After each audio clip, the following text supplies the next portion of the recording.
That speeder and come back around. It's a new leaf, Steve. I'm going to do properly now. I'm not going to be slovenly. I'm sitting up straight, you see. Yep. And it's going to be a proper DJing, because I think coming up soon, some great tracks, including a new one from Abs and an old one from Snow. Informer. You know me, don't be stormy, ecka boom, a licky boom boom down. I'm joking, of course. We've got some fantastic tracks. There's some great chat, and we've got Karl with me, great Steve. Chat. Steve, I'm Ricky Gervais on XFM 104.9. There he is indeed, with him Steve Merchant. And Karl Pilkington, of course. Say hello, Karl. All right. Yeah, nice. And you say you read... The beginning of a radio show is very much your wares, your shop window, laying out your stall. I don't think you could choose a better track than The Only Ones, Another Girl on the Planet. I'd love to hear it. One of my favourite intros, that. Amazing. Oh, that was dangerous, because I once heard on Capital Radio, this has got to be the greatest rock intro of all time. And they played Money for Nothing by Dire Straits. Brilliant. Yeah, I can just imagine them putting their head down. I remember a friend of mine, when I was at school, he just bought a car, and he took me outside to show off the stereo system, Money for Nothing. Really? He just played that. I've never heard the song before. Just played that for its entire 4 or 5 minute duration. It is a to good show song off for the sound system. Yeah, it's a good song for showing off intros and sound systems. Exactly. Yeah. You said you were driving along earlier. You saw someone. Yeah, it was one of those zooped up sort of sporty saloons. Nice. You know, the big like a Mondale or something, those big, and it was blaring out, and the bloke in it was sort of like, I could tell he was 24, but already going bald. Yeah. From like obviously his estate agency job, not too well. But he's made a bit of money, and the stereo system was ridiculous. I mean, so loud, and it was going through Covent Garden. He was playing Snow, Informer.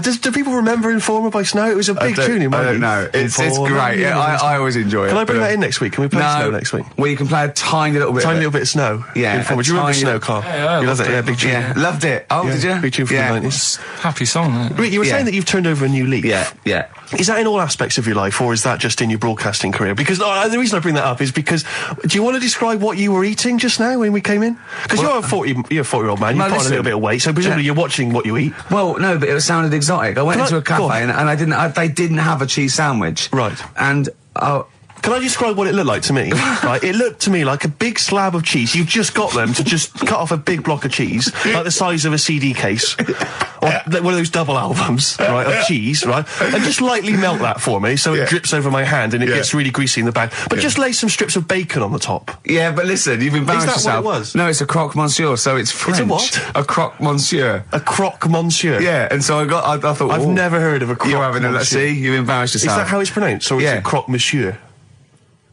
Oh! Hey?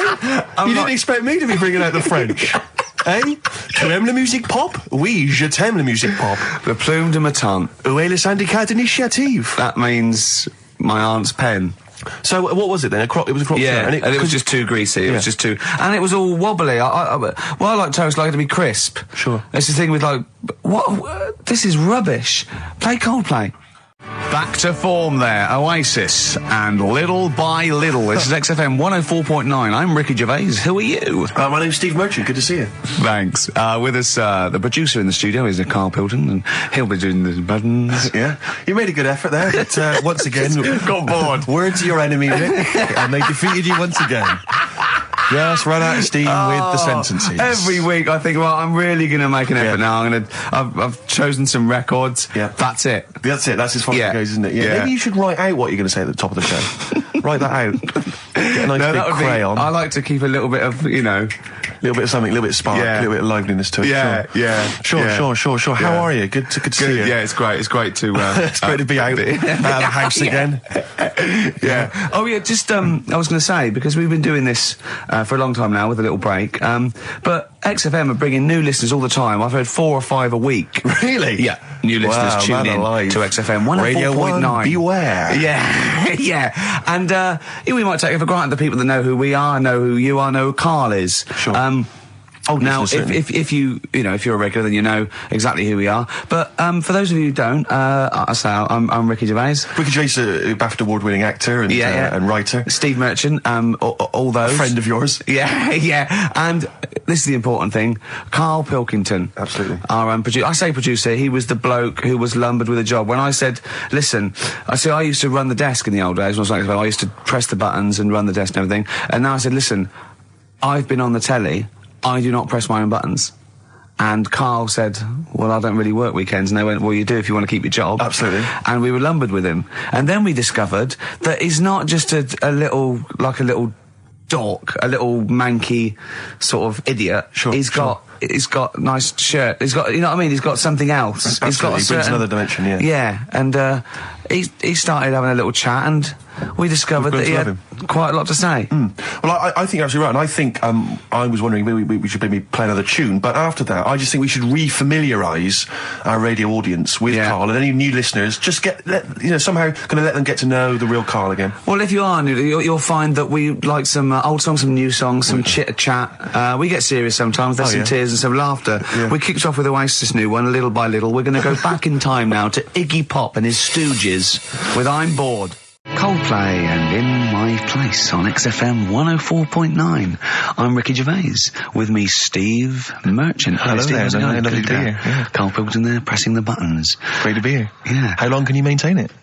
I'm bored already. Yeah, already bored of doing Bored already. Every week you start it the same way. Yeah. That was not bad though. You actually grammatically made sense, which is really impressive. Yeah. Thanks very much. A rare treat indeed from Ricky Gervais.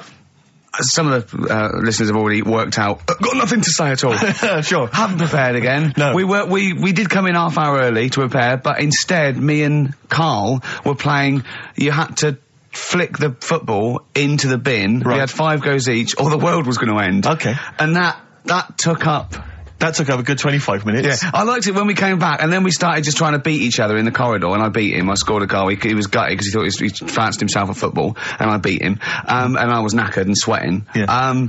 As I walked back to you about 5 minutes ago, you were looking at the records. You went, and this was lovely, you went, well, we've done the preparation then. Yeah. Like a sarcastic teacher. Yeah, like a teenager, like an annoyed teenager whose parents have embarrassed him once again. And you beat Karl, did you? Yeah. Because you're not... Yeah. I mean, you're not particularly... I'm not good at football, Well, no. you're not particularly nimble on your feet. Oh, come on. No, you're not. Douglas Bader is more nimble. I'm alright. But Karl's sort of, I think he's got more skills than me, but he hasn't got the aggression and the weight. Yeah. So I just pushed him aside. Yeah, good work. Yeah. Good work. I'm going on holiday. Are you? Yeah, I'm not here next week. What are you going to do, Karl? Are you going to do the best of or something next week, aren't you? Yeah, that's what we've got to sort out. Well, I can't sort it out. I've got to go to the airport. No, straight after the show you've got to do some links. No, I'm not doing any links. I said I wouldn't, so... That's what we planned. No, we didn't. I said I'd do some during the show, and then I thought you were joking. I honestly can't do it today, so we do some during the show. What are you going to do? Just put the shows that we've done in this year? Sorry, guys. I hate to interrupt. This is the sort of stuff we should have been discussing when you were playing football. I know. Play record. What are you going to play? Let's have a bit of Foo Fighters. Okay. Let's just discuss this off there. Okay. 104.9 XFM. You alright? This is Karl, producer of Ricky Gervais and Steve Merchant. They're not about today. Ricky's on holiday. Steve couldn't be bothered. So I'm left here with all the DATs. That's a digital audio tape of all the shows they've done since they've been here over the last, I don't know, year and a half or something. So we'll play you some of the best bits. Alright, so here's the first bit. I just wish we could maybe tape the bits we're not on air, just because that's when Karl comes into his own. Yeah. He just said to me, I don't know what I was doing, I was sort of like pottering around, dancing around, doing something annoying probably, and he just looked at me, I don't know, and he was looking at me, and I looked back, and he went, have you ever used a Y-front properly? Genius. It's a great question, because the answer's definitely no. Definitely no. Does anyone use their Y-front properly? And by that, I mean, get your winky out of the little sort of slot provided, as opposed to like put it to one side or pull them down or whatever. Has anyone used a Y-front properly? I don't think I've ever done it. I don't think I've ever done it. I've never seen anyone in a toilet doing it, Rick. You should be looking. I wish I hadn't said that. I caught you. Really? Yeah. That's actually how you prove people are gay. Yeah. Get them into this conversation. Yeah. Yeah, it's a trap. Yeah, it's a trap. It was the trap. Yeah. I'm not gay, by the way. Yeah. You didn't prove I was gay. I double bluffed you. As I knew the old gay trick. I thought it was the old gay lord say no thing. That is another method. Yeah, there's innumerable methods of doing it. That's how Oscar Wilde was caught. Yeah. Yeah. What happened there? Well, the judge went to him, did you see that film last night? Gaylord say no, and he went no, and they went take him away. Yeah. Take him down to the cells. Yeah, take him to Reading. It is true. Well, it originated in America. Yeah. So many of these things do. It's Yeah. a brilliant point, Carl. I'd like to hear from anyone listening who's, and I mean, well, they'll just lie, wouldn't they, I suppose? Yeah. I don't even use sort of flies. No? Usually. I sort of pull my wife on, my sort of tracksuit. So that's why I wear sort of like elasticated waistbands all the time. Exactly. Just sort Speed. of like... Yeah. Yeah, you got to get in there with the minimum of effort. Yeah, and out. Sure. Often I won't shake. No, well, no. To my detriment, because it often leaks out a little bit later, doesn't it? Ever been out on a date with a girl where it's just trickled down your leg and you wish it hadn't, and you're thinking, what if she gets my trousers off later? She might smell it or see it. What? What? I don't know. I don't know what I said there. Right. Feeder, come back around on XFM 104.9. You're listening to Ricky Gervais. Yeah, I'm with him as well, Steve Merchant. I was thinking of dropping that. What? Thinking of dropping that, just going, because it's just two, that's all that. I'm Ricky Gervais, with me Stephen Merchant and Karl Pilkington, too. I mean, get to the music, so it's, hi, I'm Ricky Gervais, this is XFM. Sure. Here's Radiohead. Yeah. So like, don't come out, that was Radio at XFM, I'm Ricky Gervais. Tony Blair, what's he all about? Yeah. That sort of, snappier. Fast, because I quite, on a serious note, and you've always been saying it, I listened to an old show, because when Karl was compiling those things, I listened to an old show, and I listened to me, and I'm really concentrating now, because I sounded like the most inarticulate, brain-damaged older drunk I have ever heard given a show. Yeah. I mean, I was shocked. Not finishing sentences, leaving out words, slurring, just doing noises that you understand because you know me. Yeah. So I'm really going to make an effort for the listener. Yeah, it's not going to happen, is it? You're going to give up after about 3 But I thought records. you were joking. And I thought it was like, oh, he's taking it there. Did it then, you see? Again, I don't quite know what that sentence meant. No, but... Well, of course, I've got also your body language and your facial gestures, but obviously the listeners have got nothing else. They've just got the voice. They've just got the voice for it. That's all they've got. That's all they can rely on. Yeah. And when Karl Pilkington is the man holding the show together... When he's the that's most quite damning. articulate. Exactly. Exactly. How did I come across? You came across as lovely. I mean, I did an interview yesterday, right? And I was trying to describe you to this journalist, and I was going, it's like a cat can talk. Because the things you say, I just want to know what your world is. You know, when a cat comes in, you go, where have you been? And it looks as you're like, you know, it can nearly understand you. And you're like, oh, I wonder, I'd love to know what that cat thinks. And with you, it's almost like we've got one. Yeah. Yeah. Did you like that? You can also lick your own testicles, I think, can't you? So, yeah. Did you play the Doves? And Envy on XFM 104.9. I'm Ricky Gervais, with me Steve Merchant. Absolutely, yeah, hello. That clang you heard there isn't Karl. No. Karl's away. It's Sturgis. Claire Sturgis is here. Yeah. You'll know her from the Claire Sturgis show, but we know her from our early days on XFM, Yeah. and, you know, we're good friends. It's sort of like old times, isn't it? And Karl is had a little surprise birthday present. What's the story with this, Claire? Because I don't know Well, about this. do you know, I came in on Monday expecting to see his little smiley face, as usual, and it's always not here. Yeah. What do you mean? So, apparently his girlfriend had surprised him and dragged him off to the Caribbean for a week. Wow. No, Canaries, isn't it? Oh, I mean, I don't know. He likes the Caribbean. He likes the crabs. Yes. Yeah. I thought he was bored of the Caribbean. I thought he didn't enjoy it last time. No, he loved it, didn't he? No, I don't think he did enjoy No, the it's crabs. Tunisia he didn't like. Right. He's been travelling, hasn't he? I know, yeah. He gets He about. didn't like Tunisia because there's flies the size of matchboxes. Of course. And, and midgets in the kitchen. No, there's nothing wrong with that. Yeah. Midges or midgets?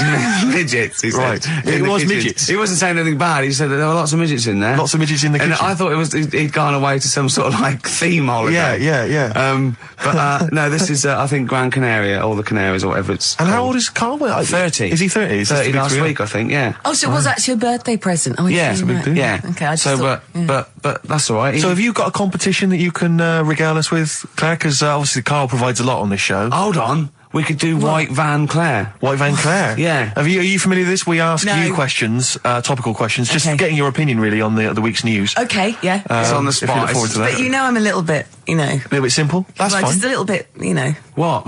I always sit on the fence. Don't Oh, I? right. Well, don't You sit on the see- fence. You see, It's the just- worst thing there was she was saying I'm a little bit like, you know, liberal or undecided. You went simple. Yeah. You Well, assumed. I didn't know. I thought I'm a little bit, coked up? I don't know. Who knows? It's Sturgis. Anything could be possible. But the other thing is with Karl, we didn't know how good value Karl was until we asked him sort of intelligent this is questions. true enough, yeah. Because he looks quite intelligent. Well, this doesn't is he? it. I mean, So the thing with you, Claire, is I don't discover- think we've probed you enough. We don't know what, You your haven't views are on a lot probed of me enough, But actually. we don't know Steve, what your no. views are, you know? This is what I'm saying. We don't know where you stand. I mean, don't sit on the fence. This is the new Claire Sturgis. Yeah. All right, we're Yeah, going to delve deep, dynamic. find a personality in there, Claire. Let's go back All to right? the old days. How about a bit of the Smiths? That was beautiful, Rick. Go on. Oh, you've been practicing Dates. Lovely. Richard Ashcroft. Check the meaning on XFM 104.9. We're back, Steve. It's Saturday. That's true enough. Steve Merchant, that is. Hello there. I'm Ricky Gervais, obviously. Hello there. Carl's still away. Claire Sturgis is back. That's Hello. absolutely true. Yeah. Hello there, Claire. Nice to see you. I think a lot of people were hoping that Karl will be back this week, but we're pleased to have you. No, they were actually. I did get some emails during the week. Really? Saying what? Just saying it's really nice to, hear you again on the Saturday afternoon. It's nice, and but you're not really very funny. And when's Karl coming back? You know? So it's sort of being Sure nice it wasn't to to me. us. No, it was definitely Because they think that as well. directed to me. But no one can compete with Karl. They can't. Well, we used to sort of like come in and but then when we discovered Karl early on, we just thought this is comedy gold. Just let him speak his mind. But then we started thinking, oh, we can't follow him now. Yeah. So I remember Steve going, look, we've got to come up with some We stuff. need to chat. If anything we've got to say to each other, we've got to say that in the first 20 minutes, and then you just unleash Karl. Yeah, And he's because like it's just you can't follow him, and he's off on one. And they have stories of upbringings with bizarre creatures that lived in Manchester that were half human, half bat and frog and things. I'd love to take him back to Manchester in some kind of TV documentary. You know, when Karl went home and just wandered back, maybe try and find the amphibian twins or whatever those people were. They with weren't. the- So there was two boys, both had big heads and webbed feet. They weren't related. They didn't hang around with each other. That was all the information we had. I went, why not? He went, that would have been too obvious. Yeah. Like they look at each other across a room and go, yeah, you think I'm coming to see you just because we're similar species? Yeah. You're mistaken, mate. You make your own friends. One starts to walk over, the other one shakes his head and just mouths too obvious. Yeah. Don't do it. Too Out obvious. of one of his mouths. Yeah, that's what they're expecting. Yeah, Don't do it. Don't do it, Webby. Yeah, but anyway, he'll be back shortly, I'm sure. He phoned me. His dad's ill. His dad's in hospital, so Karl went back to sort of look after his mum. And he was so sweet. He said, "I'm back. I'll just drive my mum around." He said, so unbegrudgingly. He just went, "It's like old times." And I said, sorry to hear that." And he went, "That's all right, yeah." I think it's going to be fine. And I said, "How was your holiday?" He went, "Yeah, it was good. Except it were a nudist beach, so didn't tell me." Of course it was. I went, "What do you mean?" He went, "Well, sitting on the... I don't know why they have to do it. I don't know why they have to do it. Why do they have to do it?" He went, "Suzanne said they think there's nothing wrong with it, like being a transvestite." Right? I went, "I love the fact that your girlfriend has to tell you what's wrong and right in the world." And he went, "Well, we're walking along the beach, fella coming towards us with knob out." I went, "Oh, what's going on here?" Right? And he said, and because it wasn't all nude, he's walking round, he's stark naked, and he wants the freedom of that, but he's got a big rucksack on his back with his clothes on, so he has to get changed. He went, "So what's the point in that?" Right? And I went, "He should just carry the book." He went, "What, and covered it up?" When he went, "Oh yeah, good idea." See? He went, "But I wasn't happy." He says, and that was the first day, so we didn't go there again. I can just imagine his little face. Yeah, just going, "All right, Gobsmacked. That's out, Yeah. that's out. What's that doing out? Why has he got his out?" I imagine Karl sort of dressed in a suit, in a sort of safari suit, done right up with a cravat. I'm not undressing. I don't want people seeing the flesh. That's for you, love, and no one else. But I love the fact that it's going and goes, "Karl, they don't think there's anything wrong with it. They're just happy that way." and he in his own mind just goes, "Like being a transvestite." He knows there's nothing wrong with that. I'm always a little bit suspect about people who like walking around nude. I all think you the meant time. transvestite. No, nudists. What? Hold on. Can you Well, if you wanna get me be a started on naked transvestite? What are you then? Yeah, I suppose you're a... When Eddie Izzard's naked, is he a naked transvestite? That's an 'Cause the interesting clue is- metaphysical question. Yeah. Yeah. On XFM 104.9. If you know the answer to that metaphysical question, or indeed any of the famous ones, if a tree falls in a forest and no one hears it, has it fallen over? Any of those. Excellent. Any of That's those. brilliant. Yeah, if you leave the room, Rick, what's the does sound? it get quieter? Yeah, what's the sound of one leg hopping? Exactly. What we got there, Claire? Do you want some music or Yeah, I'd love to hear a it. bit What you more got? chat? Yeah. I've got the Vines actually. Oh, All play it, right. play it, play it. Nice. Strokes. Someday. I'm already annoyed. I've been I'm in here a bad 3 mood. minutes and I'm already annoyed. Yeah. I'll bring back Claire, I'll tell you. No, it's not his fault. It's It the whole is. place. The library's shite. I tried to get. Oh God! I had to go to Chill, Capital chill. Riding. Chill. Fancy that. I had to go to Capitol Library to get a couple of records I wanted, right? Place is falling apart, the email's not working. It's so shoddy. He's had 2 weeks off. I'm on holiday. I mean, they might as well bulldoze this, honestly, because for all the, you know. It is ludicrous. And we get paid peanuts. You get paid, do you?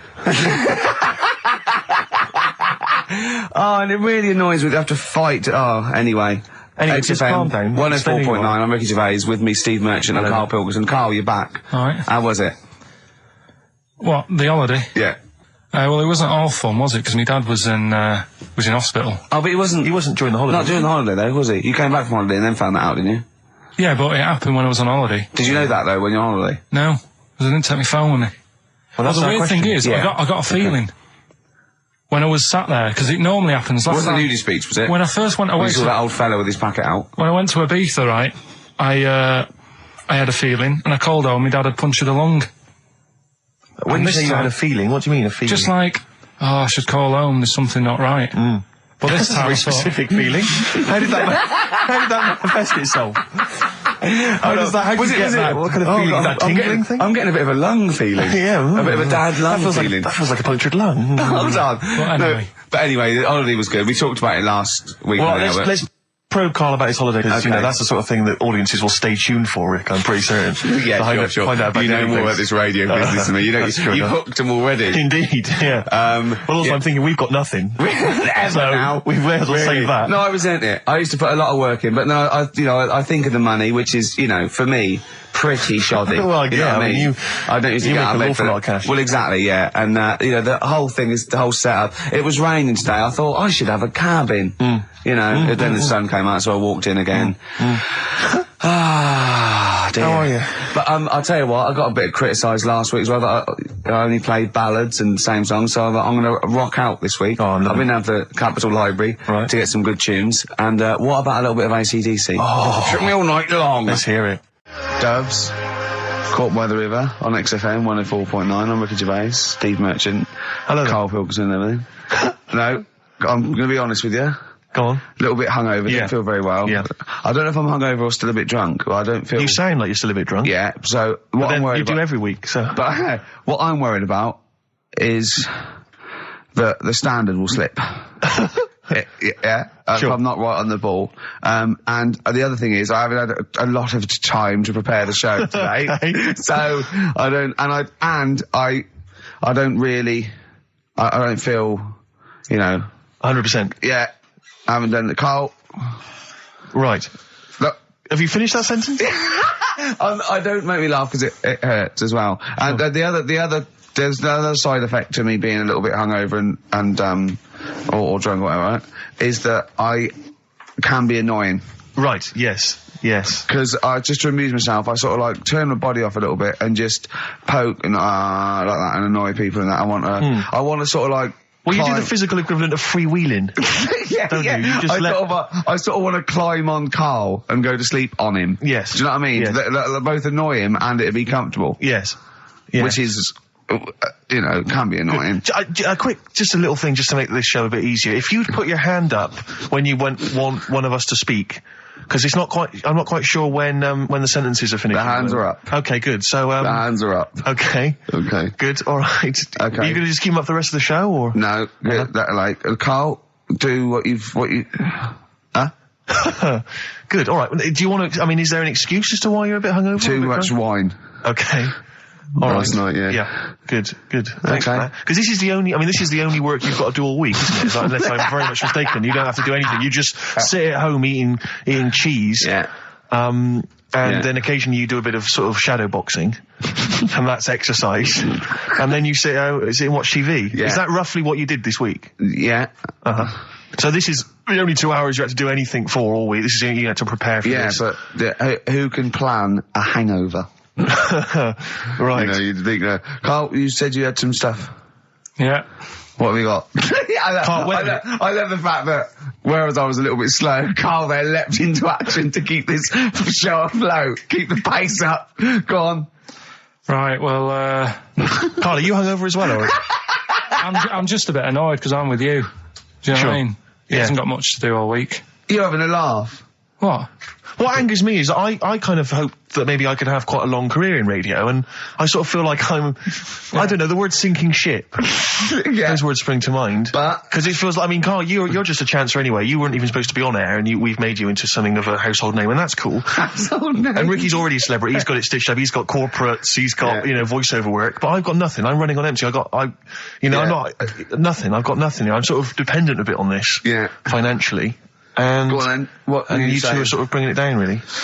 Right. Do you reckon I can get my own show, Karl? Carl. Tell them what I did out there with a bit. No, Carl, tell them how funny I was out there with a bit in that a minute ago. So anyway, come on, I'm right? bored of this. I'll tell you what. will we tease them with what we've got coming up next? Yeah, Karl, tease us after the next record. I think we've already got them for 2 hours. Yeah, we've hooked them, Karl. Don't worry, this is textbook radio. What's this? Bad on board. Yeah. Doves, Caught by the River on XFM 104.9. I'm Ricky Gervais, with me Steve Merchant and Karl Pilkington, doing the button stuff. Actually becoming a little bit of a producer. Karl, he's put a bit of work in, hasn't he? He's come up with a few games, and we made him...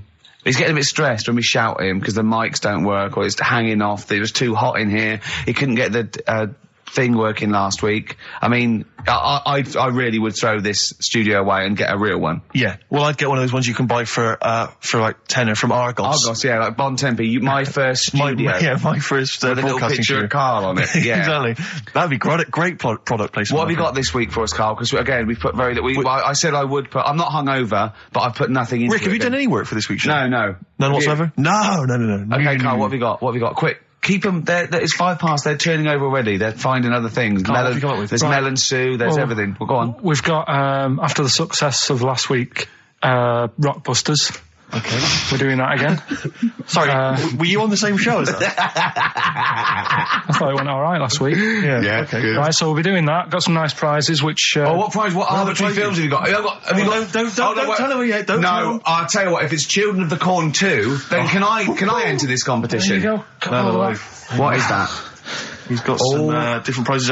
Maybe I should just tease the audience with those a bit later, Rick, because there's some exciting stuff there. It's going to be amazing. Yeah. Right, so I don't want to give too much away, Rick, but one of them is a copy of The Office on DVD. Is anything like maybe Burt Reynolds' straight-to-video film? Are there any of those in there? Sadly, nothing quite as classy. Fist. Yeah. Right. So we've got that lot to give away. Yeah. We've got Go on. educating Ricky. Where teachers stuff. Because you taught me that people used to eat tomatoes off lead plates in the land of Narnia last week, which was good. Yeah. No, is it only tomatoes they ate off the lead plates, by the way? Why didn't they think other fruits and vegetables were poisonous?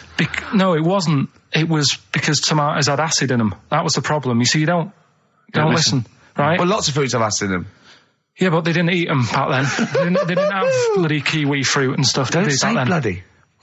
You're a producer. You'll start saying shit and cock and stuff. You start saying bloody. Tits. Play the. Hang on, right, and... Go on, keep him hooked, right? Yeah. We've still got a song with a story in it. Yeah. You don't want to play Babushka, do you? He doesn't like the idea of Babushka. I told him that was a story. Yeah. And he doesn't like it. Devil went down to Georgia. Someone sent in. He's looking for a soul to steal. Yeah. Doesn't like it. Why don't you like that? Do you know the song? Not particularly. Right, it's a song about a lad who goes into a pub on a normal night. And it's in sort of the deep south of America, New Orleans, something like that. It's not the old Kent Road. Right, okay. Go on. Goes into a pub, there's a devil in there, who's getting a bit cocky, he's had a bit to drink, and he's saying, do you want to sort of gamble your soul away with me, and we'll see who's best at playing the violin. Yeah. And I think the lad wins in the end, but it's not real enough. Whereas the one... Oh. What? Not like the Shadow that got fed up and started pushing kids off bikes? Rick, I think you're referring to stuff that no one made sense of last week. Yeah, exactly. I don't think we should refer to last week. Let's play Mock Turtles, Can You Dig It? And then we'll come back and we'll talk about that. I've come to the conclusion, Rick, we should never refer to stuff Karl said in the past, because it would just take too long to explain. Okay, alright, that's fair enough. Foo Fighters. All My Life on XFM 104.9. I'm Ricky Gervais, with me Steve Merchant, and of course Karl Pilkington. Ooh, have we got a show for you today? What have we got planned? Loads of stuff, and 2 hours of it. Right. And all the records. Specifically, what sort of stuff have you planned for us? Because I know you've been What have you done? Well, I've been busy this week. I've been house hunting, I've various things, but I know you've had the whole week off. Right. So what have you been up to? Go on, Karl, tell them what we've got. Tell them what we've planned, all the stuff you've done. What have you got?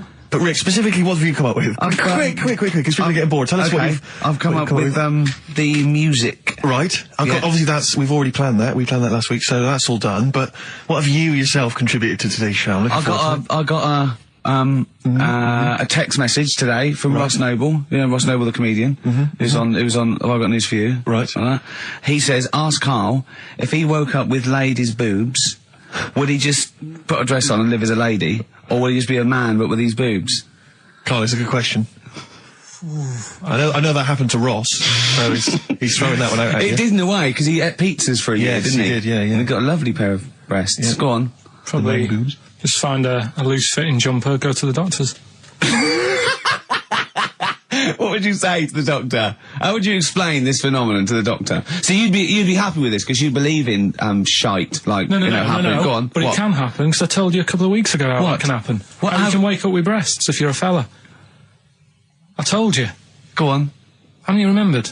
No, it's funny that, isn't it? Go on. Have you, Steve? No, I don't remember this. Did you tell us on air? Yeah. It can happen if you go to Argentina and have a steak. You can wake up with breasts. Because I'm sure I'd have remembered Karl, that. Pull the other one. Look, he likes that. Is that what you've come up with this week? That joke? Yeah. Brilliant. Play a record. It's going to be a dynamite show. Listen, look, I'm going to play some classic tunes today. I'm going to educate the youngsters, Steve. Right, now, you've all heard of Lou Reed, you've all heard of Velvet Underground, but, have you heard of Venus in Furs, Karl? Shiny, shiny, shiny boots of leather. Oh, and the very hot chilies there. Oh, yeah, indeed. The Zephyr song, Red Hot Chili Peppers on XFM 104.9. I'm Ricky Gervais, with me, Stephen Merchant. Hello there. Over there, little Karl Pilkington. Indeed. See the write-up in Heat this week? No, is it good stuff? Basically Karl's show. Yes. Which is fair enough. No, I mean, he's the only one doing any work. I know. He's the only one contributing. We thought no one had noticed. but Heat were on it straight away. Yeah. They picked out, I read it to him over the phone. It said, 2 hours of black music and everything, right? Karl Pilkington, he does Educating Ricky, a strand where he educates Ricky, and Rockbusters, which is loosely based on Blockbusters. It says, basically you'll be tuning in for that. And I read that to Karl and he went, oh, and I was going to drop it.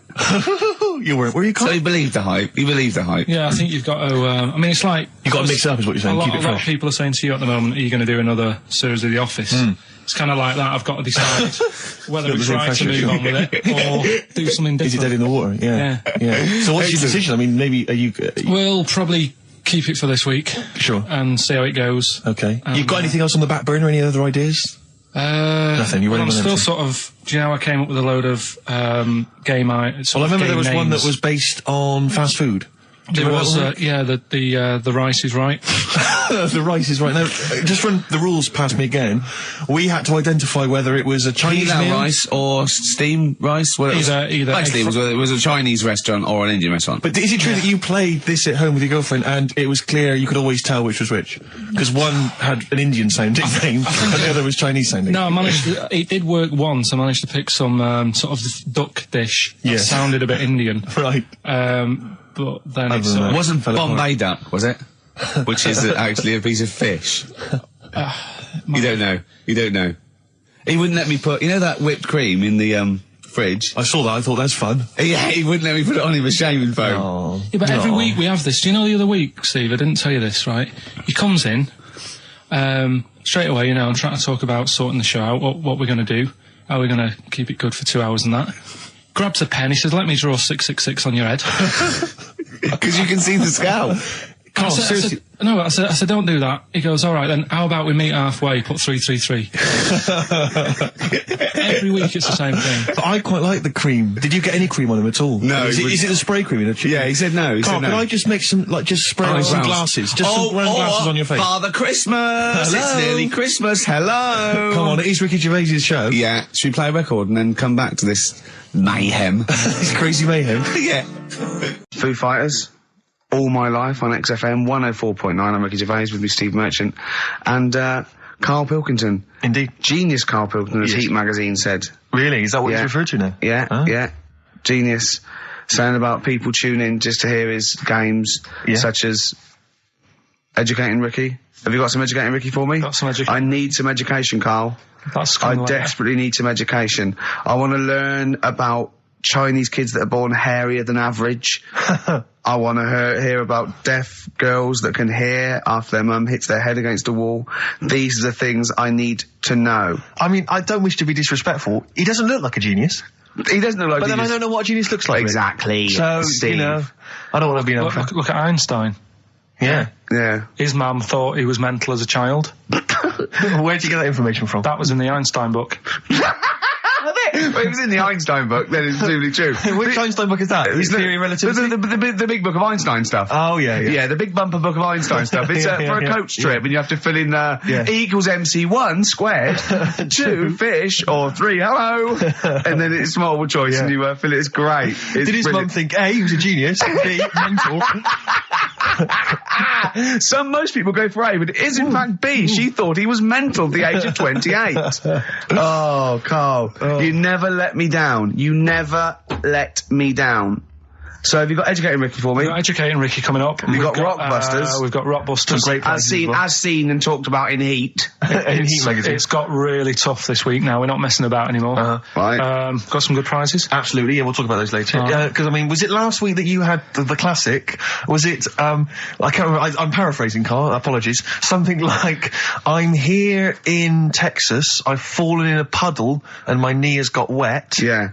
Wet Knee Houston. Whitney Houston. Yeah. And also, it was last week when there was a little bit of confusion over the one for Holly Valance. Right? Of course. I don't think it was confusion, I think it was your error. Yeah. No, it wasn't. And it was Holy Valance, and you meant Pelmet. Then Becky, who called up that time and said, if you're getting mistaken with Pelmet, right, she sent me an email in a week saying, I've done a bit of research. Yeah. It was my fault. I've made an error. Yeah. It is a Valance. Okay. And I know about Valances. As I told you last week, at the very end, my auntie loves them. Yeah. Right? She makes them. She started off just like putting them on top of the sort of window around the curtain. And then she thought, I can do more with this. Yeah. And she had a little coffee table that had magazines underneath. And she said, I'm sick of seeing them magazines when I'm sat down. She sounds like a Pilkington. So... I'm sick of seeing them magazines when I sit down. So she put a Valance around the table. She just got Valances around everything now. Yeah. Then, next step, she tapes everything. She never actually watches telly. She tapes it all because she gets sick of listening to the adverts and that. Yeah. So she tapes everything. So she's got loads of videotapes and that. And the video used to get on her nerves. When she was watching a film, she'd see the clock changing. And it distracted her from the film. So she put a Valance around that. That's genius. Yeah. So that is or is it mental? Only Mrs. Einstein can tell. I don't know. She's even made a little Jack Russell look like a hovercraft. Yeah. It's great. So everything's got a Valance. If you go round and you stand still for too long, the chances are she'll put a Valance around your head. Yeah. This is this is Auntie who? Auntie Nora. And this is the one that farted for 5 minutes. Lest our listeners forget. Lest we farted forget. for 5 minutes. Called his mum, saying I'm farting. 2 minutes into the fart. She said about 2.5 minutes in. Yeah. God. She said I'm about 2.5 minutes into the my fart. mum said, how long's it been going on for? She said, well, it was about 2.5 minutes before I called you. Yeah. And then it went on for a further 2.5 minutes or something. And then it stopped. And, She couldn't time it because there was a Valance over the clock. Yeah, she used to couldn't annoy time her it, when she was on the phone and you put her off seeing the time. She was guessing it was 5 minutes. This was one consistent fart. Yeah. I mean, it wasn't making a noise. It was just... Oh, it wasn't making a noise? Just gas. Right, endless gas. So, there you That's go. fantastic. Well, we started off with a new one. A little bit of Foo Fighters. We like new and old on this show, don't Indeed, we like to mix it up. I'd like to play this to the Smiths from their debut album, I Don't Owe You Anything. Red Hot Chili Peppers on XFM 104.9. I'm Ricky Gervais. With me, Steve Merchant. Hello there. Karl Pilkington. All right. Don't be nervous. We might see a difference in Karl. He's a little bit shy. There's someone here from the BBC filming this, part of that celebrity boxing thing. The Fight, I think it's called, and they want to get a little clip of this, so we're going to let them film for a minute, and then they're going to go away. Is that all right, Karl? Yeah. He doesn't want to be on camera, do you? Do you? I think it ruins radio, doesn't it? Do you know Well, what I not mean? for the people listening, it doesn't. Yeah, but it does, because people are like, he sounds like a bit of a looker. What, you? Yeah. And then they'll see it on the telly, and they'll go, God, yeah, his head is round. It is round, though, isn't it? So...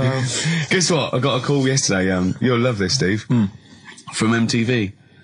and they were wondering if they could screen test Karl. That's outrageous. I'm loving it, and I was going, yeah, and I said, yeah, it's fine. I'll come down with him, and I was saying, what about this and that, and they were loving it. I called him up, he went, oh no. I went, why not? He went, well, I'm looking at my reflection now in the mirror. He said, I shouldn't be on the telly. What would you wear for your screen test, Karl? What kind of look would you try and cultivate? Because you've got to bear in mind that the audience out there, they don't know what you look like. So, would you be a snappy dresser like, say, Jonathan Ross, or would you go for your kind of street cash look? Can't wear a suit. You can't wear a suit? Don't hold it well. So, I'm thinking, I don't know, I'll probably wear my woolly hat, because that takes some years off me. It does, he looks about 10 with a woolly hat on. Yeah. Okay. And, is it quite a cool woolly hat, or has it got a bobble? Charcoal, I'd say it's the in colour. Yeah, okay. And I'll probably wear me anorak. Right. He's going for the. He's going for glam. He's going for quite a glam look. No one dressed for a jumble sale. Wow. Yeah. But I'm not that happy about it all, to be honest. Are you going to do it? You're not going to do it? Well, I'm sort of stuck in the middle, because throughout my life so far, I've never planned for anything, right? It's just always happened. Yeah. The time, you know what I mean, being in plays at school, never planned it, but when I did it, I went down the store. It was a triumph, yeah, we all remember that. So... as I remember, you did Little Donkey. Did Little Donkey, yeah. And then later, someone was filming at the back. Was it your dad's mate? My dad's mate, well... Yeah, and on the camcorder, he listened to it back, watched him playing it, his dad says, just off camera, what does he say? I don't want to say it, because I'm in charge of the show, and I'd be irresponsible. He looks like a right twat. So he gets home, listening, watching that, and then here's his dad just off camera go, he looks like a right twat. Yeah, alright, yeah. What are you worried about? Your dad saying that? Can I just interject? Because I'm really worried about this idea of Karl being on MTV, because the problem is that, you know, let's be honest, Rick, I mean, we're getting by the skin of our teeth, aren't we, really? It's only Karl that's keeping this afloat. Yeah. And if he gets on MTV and the world sort of gets a sense of him and they understand him, and he won't be ours anymore, we won't be able to control him, it'll be out there, it'll be in the public domain. That's the thing. No, that's the thing. That's the terrible thing, though, isn't it? It's like, Karl is my pet, but I realise I've got to release him into the wild. And, you know, because I love him, I know he's got to go free. Sure. But I want to... It's like Kez. Maybe someone will beat him to death and we won't have to worry. I'll have you on, though. I'll have you on as a guest. Which gets me on to something we've got coming up today. Oh, yeah, he's got a new idea. Yeah. Right. Do you know, like, I've talked about ghosts, and we had that good discussion the other week walking to Piccadilly Circus Station, and I was telling you about ghosts, and you were saying, Karl, don't be an idiot, and all that. Spoke to a woman in the week, done a little interview with her. You've done a little interview? Done a little interview, 2 minutes or so, with a woman who's got ghosts in her house. So I look forward to hearing that later. That sounds brilliant. Coming up later. Well, I'm going to play a classic tune now. I've just gone straight for it. I've gone for the jugular. This is Ziggy Stardust by David Bowie. Oh yeah, the smooth indie sound of Richard Ashcroft. The Science of Silence on XFM 104.9. I'm Ricky Gervais. Joined me is Steve Merchant and Karl Pilkington.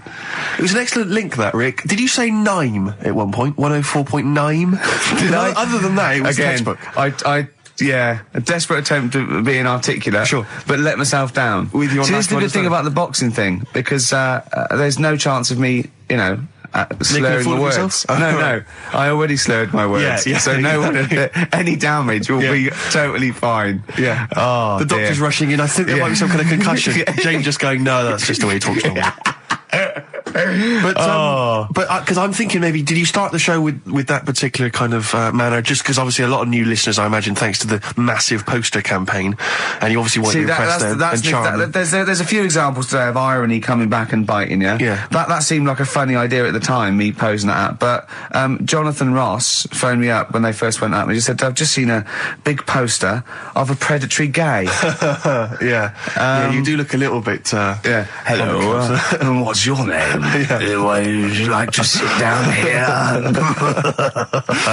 And then you're in the background. And also, I think the funny thing about having you as a partner, I mean, the only good thing is that you know, you look weird and tall, like too freakishly tall and lanky. Oh, yeah, but in that one, no, because your background and you're smiling, you don't look as weird as you do in real life, or as freakishly tall.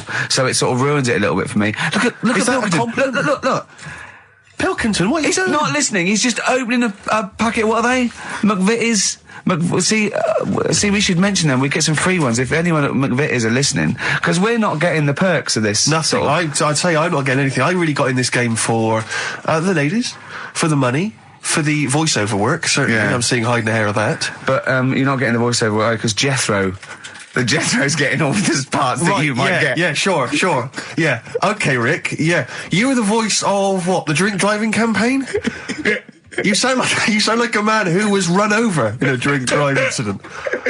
I mean, dear. it's like you don't drive. Yeah, but I didn't get any money for that, You did I? drink Oh, did I? heavily. I can't remember. It's like, I mean, talk I don't about drive, yeah. the- Well, that's the good, I kettle don't and drive. pot black No, and it said everything. don't drink and drive, so I've chosen just But to at least drink. I can formulate sentences using the English language, and I'm not getting the voiceover work. What's But yeah, what's the yours then? English language of the 14th century.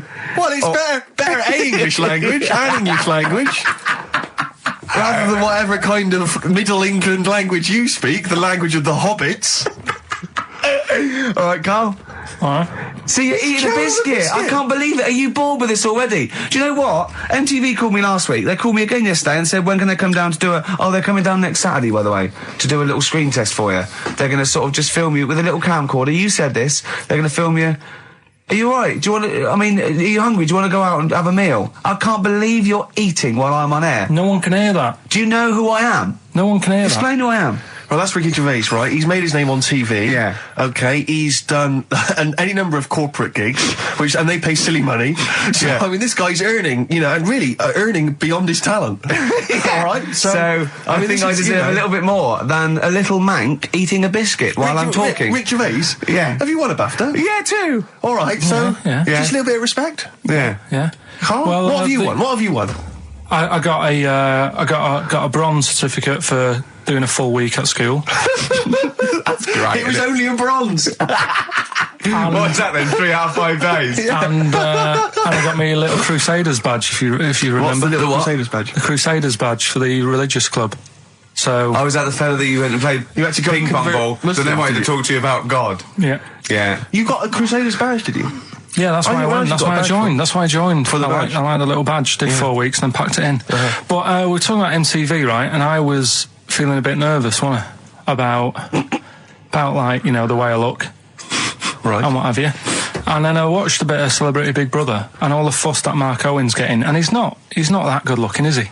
He's very. I want to be Mark Owen's mate. If anyone who knows Mark Owen or Mark Owen's listening, I want to be his mate. I think he's brilliant. I think he's a nice lad, but what I'm saying is, right, all the girls go mad over him. Yeah. And he's not that good looking, is he? Well, no, he's got to. It is in a certain way, isn't he? That sort of non-threatening. Yeah, but he's not stunning, is he? Do you know what I mean? No, but no. Well, what's your definition of a star? Yeah. Well, who do you like? someone who you look at and you go, God, they're good Which looking. bloke do you fancy? What bloke do you think's attractive then? So if I was into men, Yeah. in fact, you can still say a bloke's a good looker without fancying him. And that. Who do you think You is know what I mean? attractive? Probably. I mean, it depends what you're looking for. No, just look. Just look. You think there's different looks as of well, course, isn't yeah. there? No, who did you say was attractive? Who did you say was like stunning in your definition? A good-looking lad. Yeah. Good-looking lad. Oh, look at him over there. He's. Ooh. Do you find, Robbie Williams, do you find him attractive? Boy next door, look. No. Who do you? Carl, hurry up, because it's we've only got 2 hours. Probably. Do you know? I can't think of one offhand. Mark Owen is pretty good looking then, really. Well, there's not. Just name one bloke that you think's an attractive guy. There must be one bloke that you've either met or that you've seen in a pub Who do you or think on a is poster. attractive? Tell you what. Go on. Tell you what. Works here. Young Alex Zane. Alex! Well, we know Alex, maybe we can fix you up. Oh, I love you, Alex. You've got Richard Ashcroft, Science of Silence on XFM 104.9. I love that. Yes, correct. He's one of my favourite artists now. I just think he's so. I don't know why he's not ballistic. He's got everything. He's like one of our best rock stars. I'm Ricky Gervais. Hello there. You're Steve Merchant. I am indeed. Carl Pilkington over there. Big day today. Really? Yeah, for Karl. He hasn't been looking forward to it. He's been whinging in the week. A couple of things. He thinks he's overworked. He thinks he's overworked here, and he's stressed, and he's got to do DIY. MTV are coming in right, to give him the chance of his a lifetime to do just a little screen test, and he's going, well, I'm not going to look good, am I? They're not going to have a why. He said, well, I've got a round head and I'll be wearing headphones. And he's not made an effort. He thinks, oh, they'll put him off. He said, they won't even press record. He's got a spot on his head. I mean, you know, Carl, also... you're not looking forward to it. You're not excited about it. It's a great opportunity. Why is it a great opportunity? to get on MTV. No, but It's money for old folk. Yeah, but look what's happened to people like Jeremy Speak, whatever his name is. And all Jeremy that. Speak, yeah. Yeah, and... yeah, slightly different. Why is it? Well... See? You're making it in the industry, and you've got something to give. He happened to be around when they were filming an airport. Well, Do you see the difference? All right, the other one then, who's on a boat. Same thing, although at least she had a skill. She had a skill, you know. She can sing, you know. Well, it's just I think it can all go wrong. Do you know what I mean? Of course it can. So can sitting in your little room moaning about nothing happening in the world. You know, he wanted to stop educating Ricky because nothing happened. He said, look what happened last week. I scoured the net. He said, all I found was a dog in a car wash and a parrot and a vicar. Right? I'll tell you what, there ain't much more going on this week. Well, you're talking... listen, me and Steve, yesterday, we took a day off to prove you wrong, and we've come up with two of the most incredible things I told you about, and they're amazing. So there are things out there. Or but just go for truth. Go for truth and science and discovery. Fact is stranger than fiction. You don't have to revert to sort of like God and ghosts. I know, yeah. Do you know what I mean? But the funny thing is, you know, like... last couple of weeks I've been saying there's not much going on. Yeah. I found out when I was looking that there was a day in 1930, right? It was a Good Friday. There was no news. There was nothing going on. They had to put a music video on or something on the telly because there was nothing going on. Play a record. We're going to play some classic tracks today. This is Debaser. Pixies, Debaser. I was looking forward to playing that. Came and said, Karl, I'll play that. I was looking... he put it on. Lauren just called through and said we played that in the last half hour. Embarrassing. Yeah. So It's really what is the embarrassing. point of having a producer if he doesn't check things out? So, I mean, it's a good track. I mean, I'm sorry if you heard that twice in the last hour. Go on, So what go I'm on, meant to do go is on. listen to everything all the time. I've been running around. I get in early on a Saturday. You got in about the same time as me. I went out and bought you some biscuits, so you're happy. I put the coffee on. Yeah. I've sorted what prizes we're going to give away. I've been running to the library getting you certain tracks. Yeah. I can't listen all the time. I'm doing my best. Well, I'm not sure it's good enough. I mean, I'm worried when MTV come in, if they've heard this kind of shoddy production, they're going to start to wonder what MTV Is it- play the same songs every 5 Yeah, no, minutes anyway. sorry, are you sort of overworked because you were on Zoe Ball show talking? Oh, hello, what's going on here? Well, I thought he was I was in exclusively the- on our show. No, I was in the car. I seem to remember, Rick, he was a nobody Yeah. that got a chance to come on air and talk about that. And So guess now what he's getting auditions with MTV? Guess what he was talking about on Zoe's show? Oh, hello. All the jellyfish stuff and all that about getting Believe it, recycling material that you've done on this show. I phoned in, right, and I went, stop doing material Zoe's boy. He just hung up on me. Well, I had a job to do. Who do you think you are? Your Look, ego has just gone through Hang the on a roof. minute. What? I had a job to do in the week. They asked me to drive the desk for Zoe, right? They didn't say Zoe, talk. Zoe, if she Yes. talks to you, you can't just ignore her. Yes, you can. you Who can't. is she? Who does she think she is? You made a promise to us, a pact, that you were our kind of... Yeah. Monkey. Yeah. What can I do? If someone takes time off, I've got to do it. It's my job. Yeah, but you don't It's have not to your talk. job. You don't have to use... You're the head of production. We've given you this special gig. This is like taking you out weekends. Yeah, And exactly. you know, if we find out you're getting too much excitement in the week, we'll have to just calm it down. Well, Get another little... that's it now anyway. It was only last week. I feel like kind of solid. I feel betrayed. It's like you were having an affair behind our back. Yeah. And you rumbled He it. was doing all the stuff. He was doing all this like, oh yeah, jellyfish and this, jellyfish Yeah, because that. she was asking, and I thought it was a good way of promoting this show, actually. Oh, did you mention the show? Yeah, I did at some point. Did you? What did you say? I just said more about that on Saturday afternoons. So you talked twice. I only heard you talk once. So you're talking all the time. Well, about 5 times in the week. In the full week, 5 times. Deary Right. me. And one, it was just stuff. You that could we never be did. a monk, could you? Chatting away all the time. Right, what have we got? I blame Ball as well, to be honest. I feel Ball's slightly responsible for it. Yeah. She can't find her own, gibbon to get on the show. She can't find her own kind of, loser, then don't start stealing ours. Outrageous. Well, coming up, right, Yeah, we've got maybe all- we'll get Fatboy Slim in. Indeed. Next. Yeah. Saturday, if you're listening, Slim, Yeah. come in on the show. What's his name? Ernie or something? What's his name? Norman. Norman. Oh, yeah. Right. Yeah. don't know. that's great, Ernie Ball. Yeah. He wouldn't change his name. Cook. That's it, yeah. That's great. Anyway, Go coming on. up today, we have got Educating Ricky. Right, Yeah. okay. Is this the last one? You've promised it might be. I believe there's a book out that might help me with this feature, so we'll see how it goes. I was thinking of new features in the week.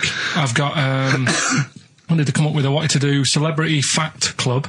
Celebrity Fact Club. All right. I've just got to get some celebrities in first before we can kick that off, so maybe in the new year. Ball and Maybe Cook. Zoe Ball, yeah. Ball and Cook. Yeah, Start yeah, off. Maybe, right. And I've also got... Cook and Ball stories.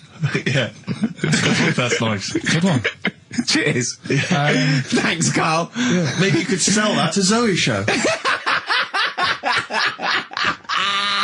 And I'm also thinking Through the Ricky Hole. Through the Ricky hole, okay. What's that? That's, I'm quite... No, you just got the title again, haven't you? Yeah. Okay, play record. So, Rockbuster's coming up as well. Yeah. Right? Yeah. Eminem, Lose Yourself on XFM 104.9. I'm Ricky Gervais, with me Steve Merchant. Hello there. But not Karl Pilkington. No, Karl, no. He's gone back to Manchester, innit? It's better than London. Yeah. You don't know it. Manchester's better than London.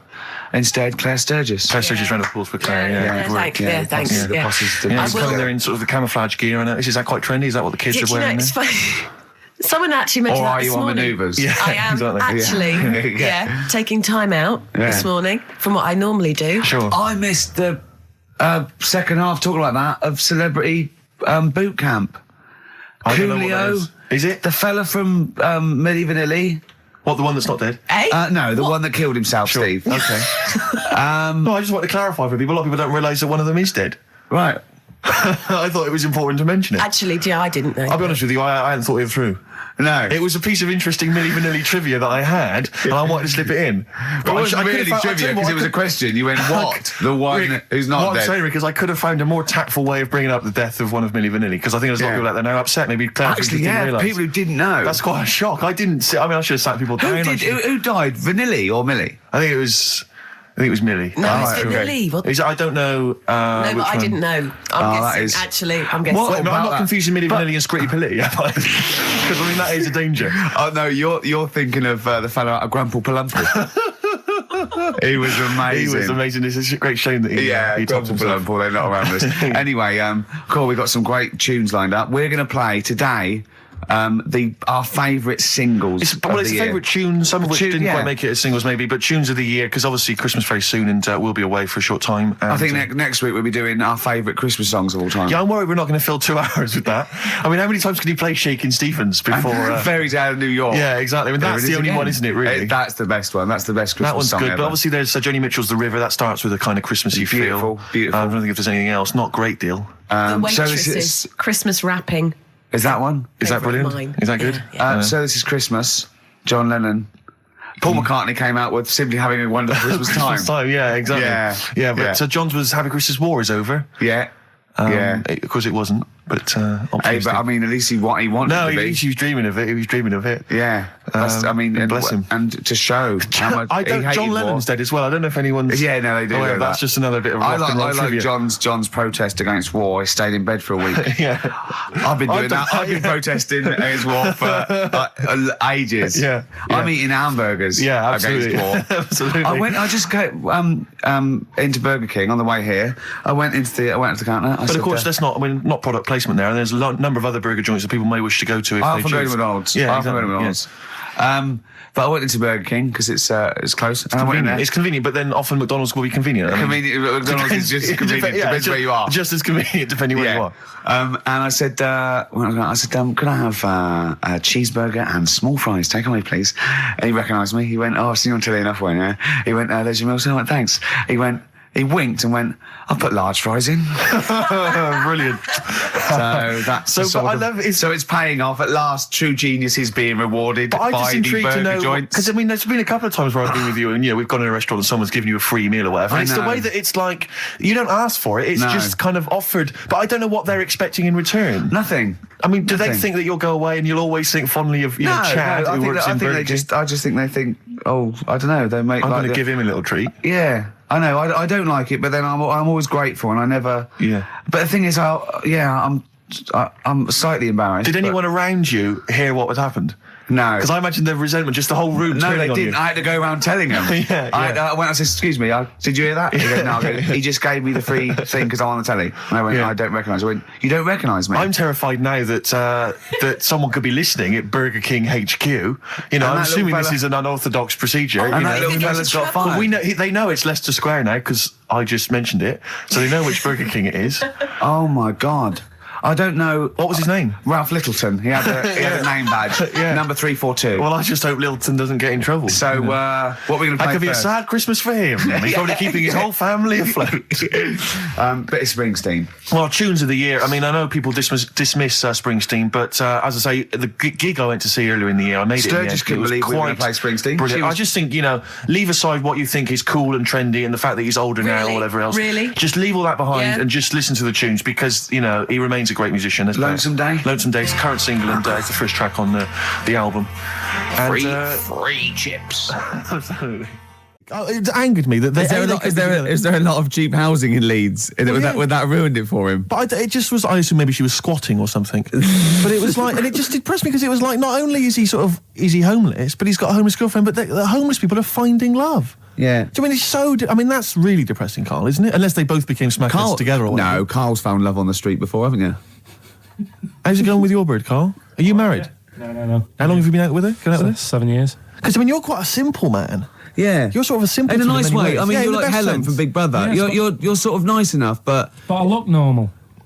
well, yeah, you sort of do. But you could be one of those that just suddenly go mental with a pen. Yeah, do you know just what I mean? stab people through the eyes. Yeah, you sort of look normal. But if I wouldn't really want to wind you up to a point of frenzy.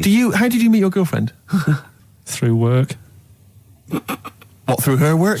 What, you phoned up and said We worked at the same place. Oh, you're right. Yeah. You're quite an enigma, aren't you? Could you give us more on that? At work, you met her at work. What, she came in selling sandwiches? She was going through the bins outside. What do you mean you met her Why at are you work? having an attack on me? You're the not one having an who's attack sad and lonely. Oh, he's done you again. Yeah, but what I thought was interesting was I just scratched at him and he just went mental. Yeah, no, It's like a but bear caught in a trap. It's funny, isn't it? You'll never learn. Karl, No, I was just interested to find out what the story was because it might be a really romantic story. Well, it's not.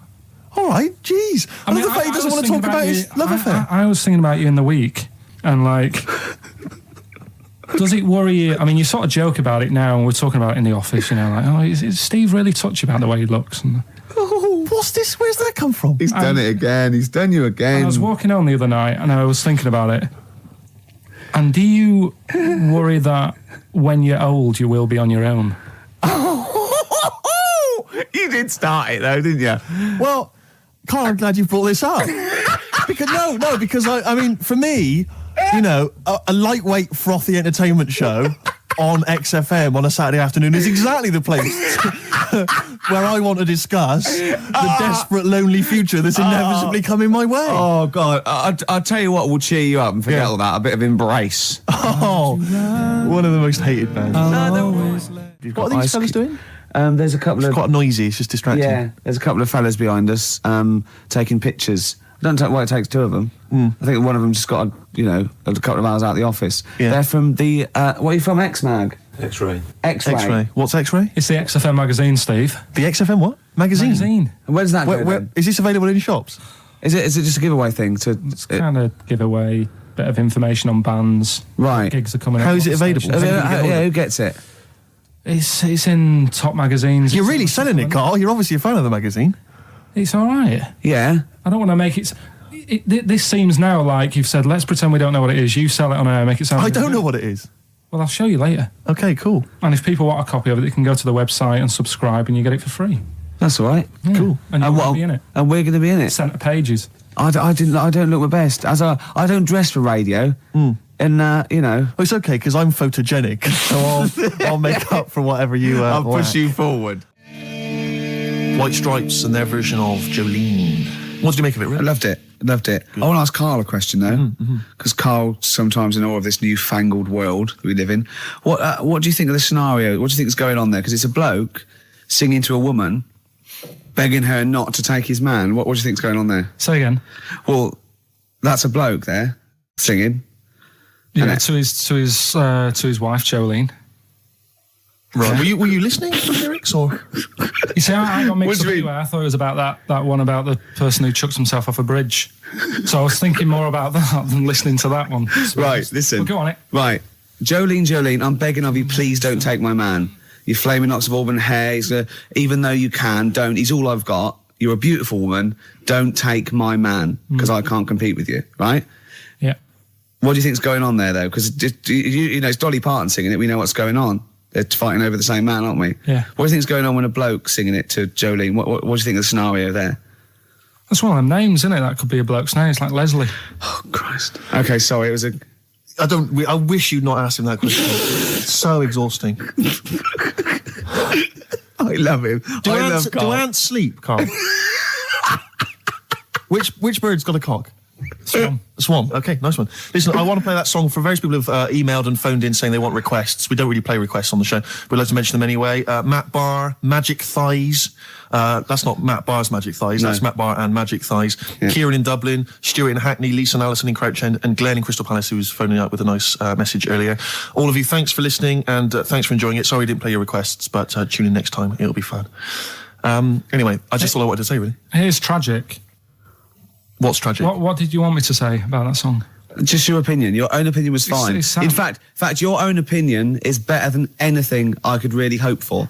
Without doubt. Whenever I ask you a question... You constantly surprise us. Yeah, it's wonderful. So only ever carry on telling the truth, carry on saying exactly what's on your mind, and I think this could become a great... You're like a man who was frozen in Victorian era and has been reawoken and he's kind of discovering the world. Some things make sense, other things don't. It's beautiful. It's As really opposed to one that was made in a castle in Victorian times, like Steve.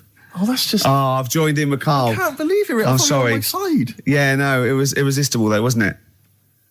I'm really sorry. Yeah. It was Karl, it was you that worked out the maths and worked out I was 28 because they just worked out I'm 27. You are 27. No way. Yeah, I asked you, didn't I? And I said... But what I sort of questioned was, I said, well, if you're 27 today, that means last week you were 26. Well done, yeah. That's irrelevant. So therefore you assumed that I must be 28 then?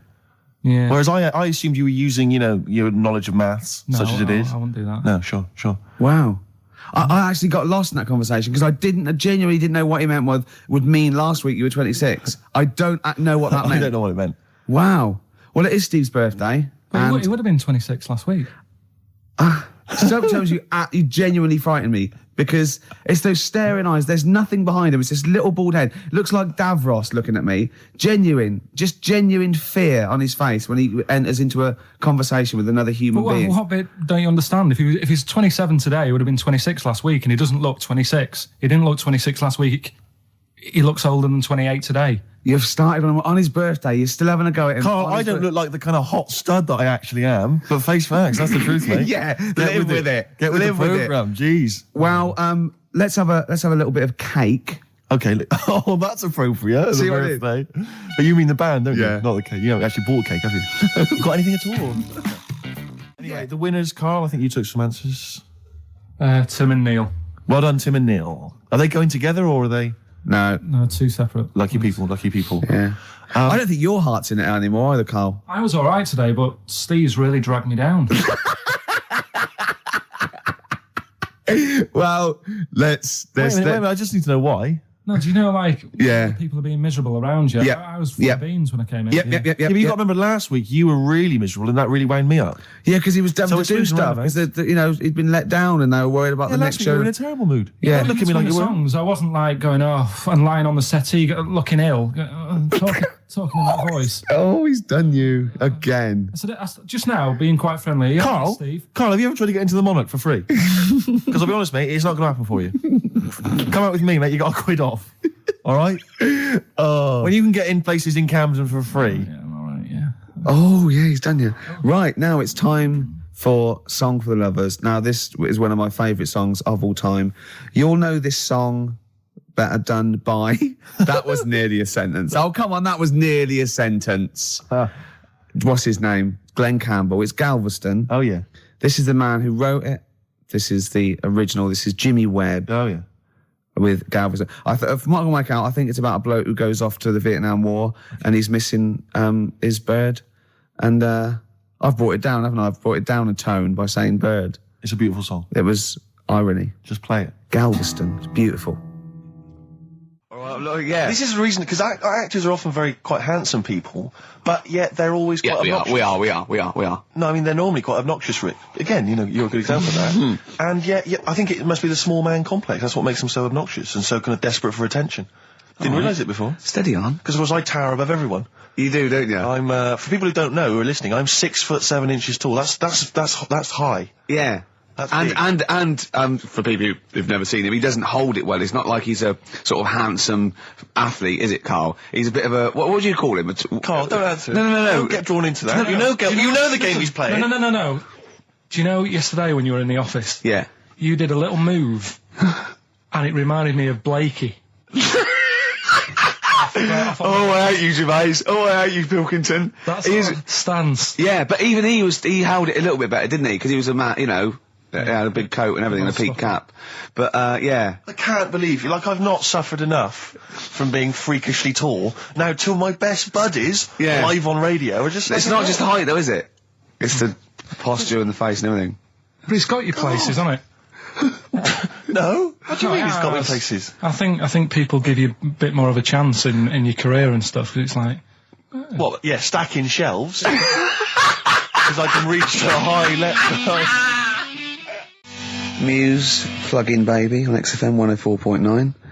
Ricky Gervais, go on. Well, yeah, but I know you guys are laughing about the height thing, and for those that have only just tuned in, I am 6'7" tall, which is tall, and that's big, and I pride myself on it in a way. You know, I've worked hard, I've not smoked, I ate well, you know. Yeah. It's an accomplishment, but obviously I didn't have much involvement in it, I just am, and it's a curse because mainly the problem is that you can't get stuff, you can't get clothes, you can't get shoes, you know. Yeah, he's size 14 feet. Yeah, but it is genuine, and I don't know, I mean, it costs a lot to buy a pair of size 14 shoes, and if you were genuinely poor, I don't know how you'd afford to be tall, because the clothing costs more, everything costs more. I've seen this in comics that you'd actually go to school in a barrel. Wearing a barrel. With just braces, it'd just be a barrel, and you'd have sort of flip-flops. And you'd take a mule with you. They all had a mule, didn't they, the poor people? People always think, like you'll be in a pub or something, and people just think they can talk to you about it. They just think, hey, you lanky, it's just like, because it's like they But that really annoys you, doesn't it? Well, it annoys me because it's like they think I should be proud of it. Like, well, exactly, but they don't think that this is not a disadvantage, this is not a disability, is it? You're taller than most people. It might get a disability. No, if you were 8'3", it'd be slightly debilitating, you would,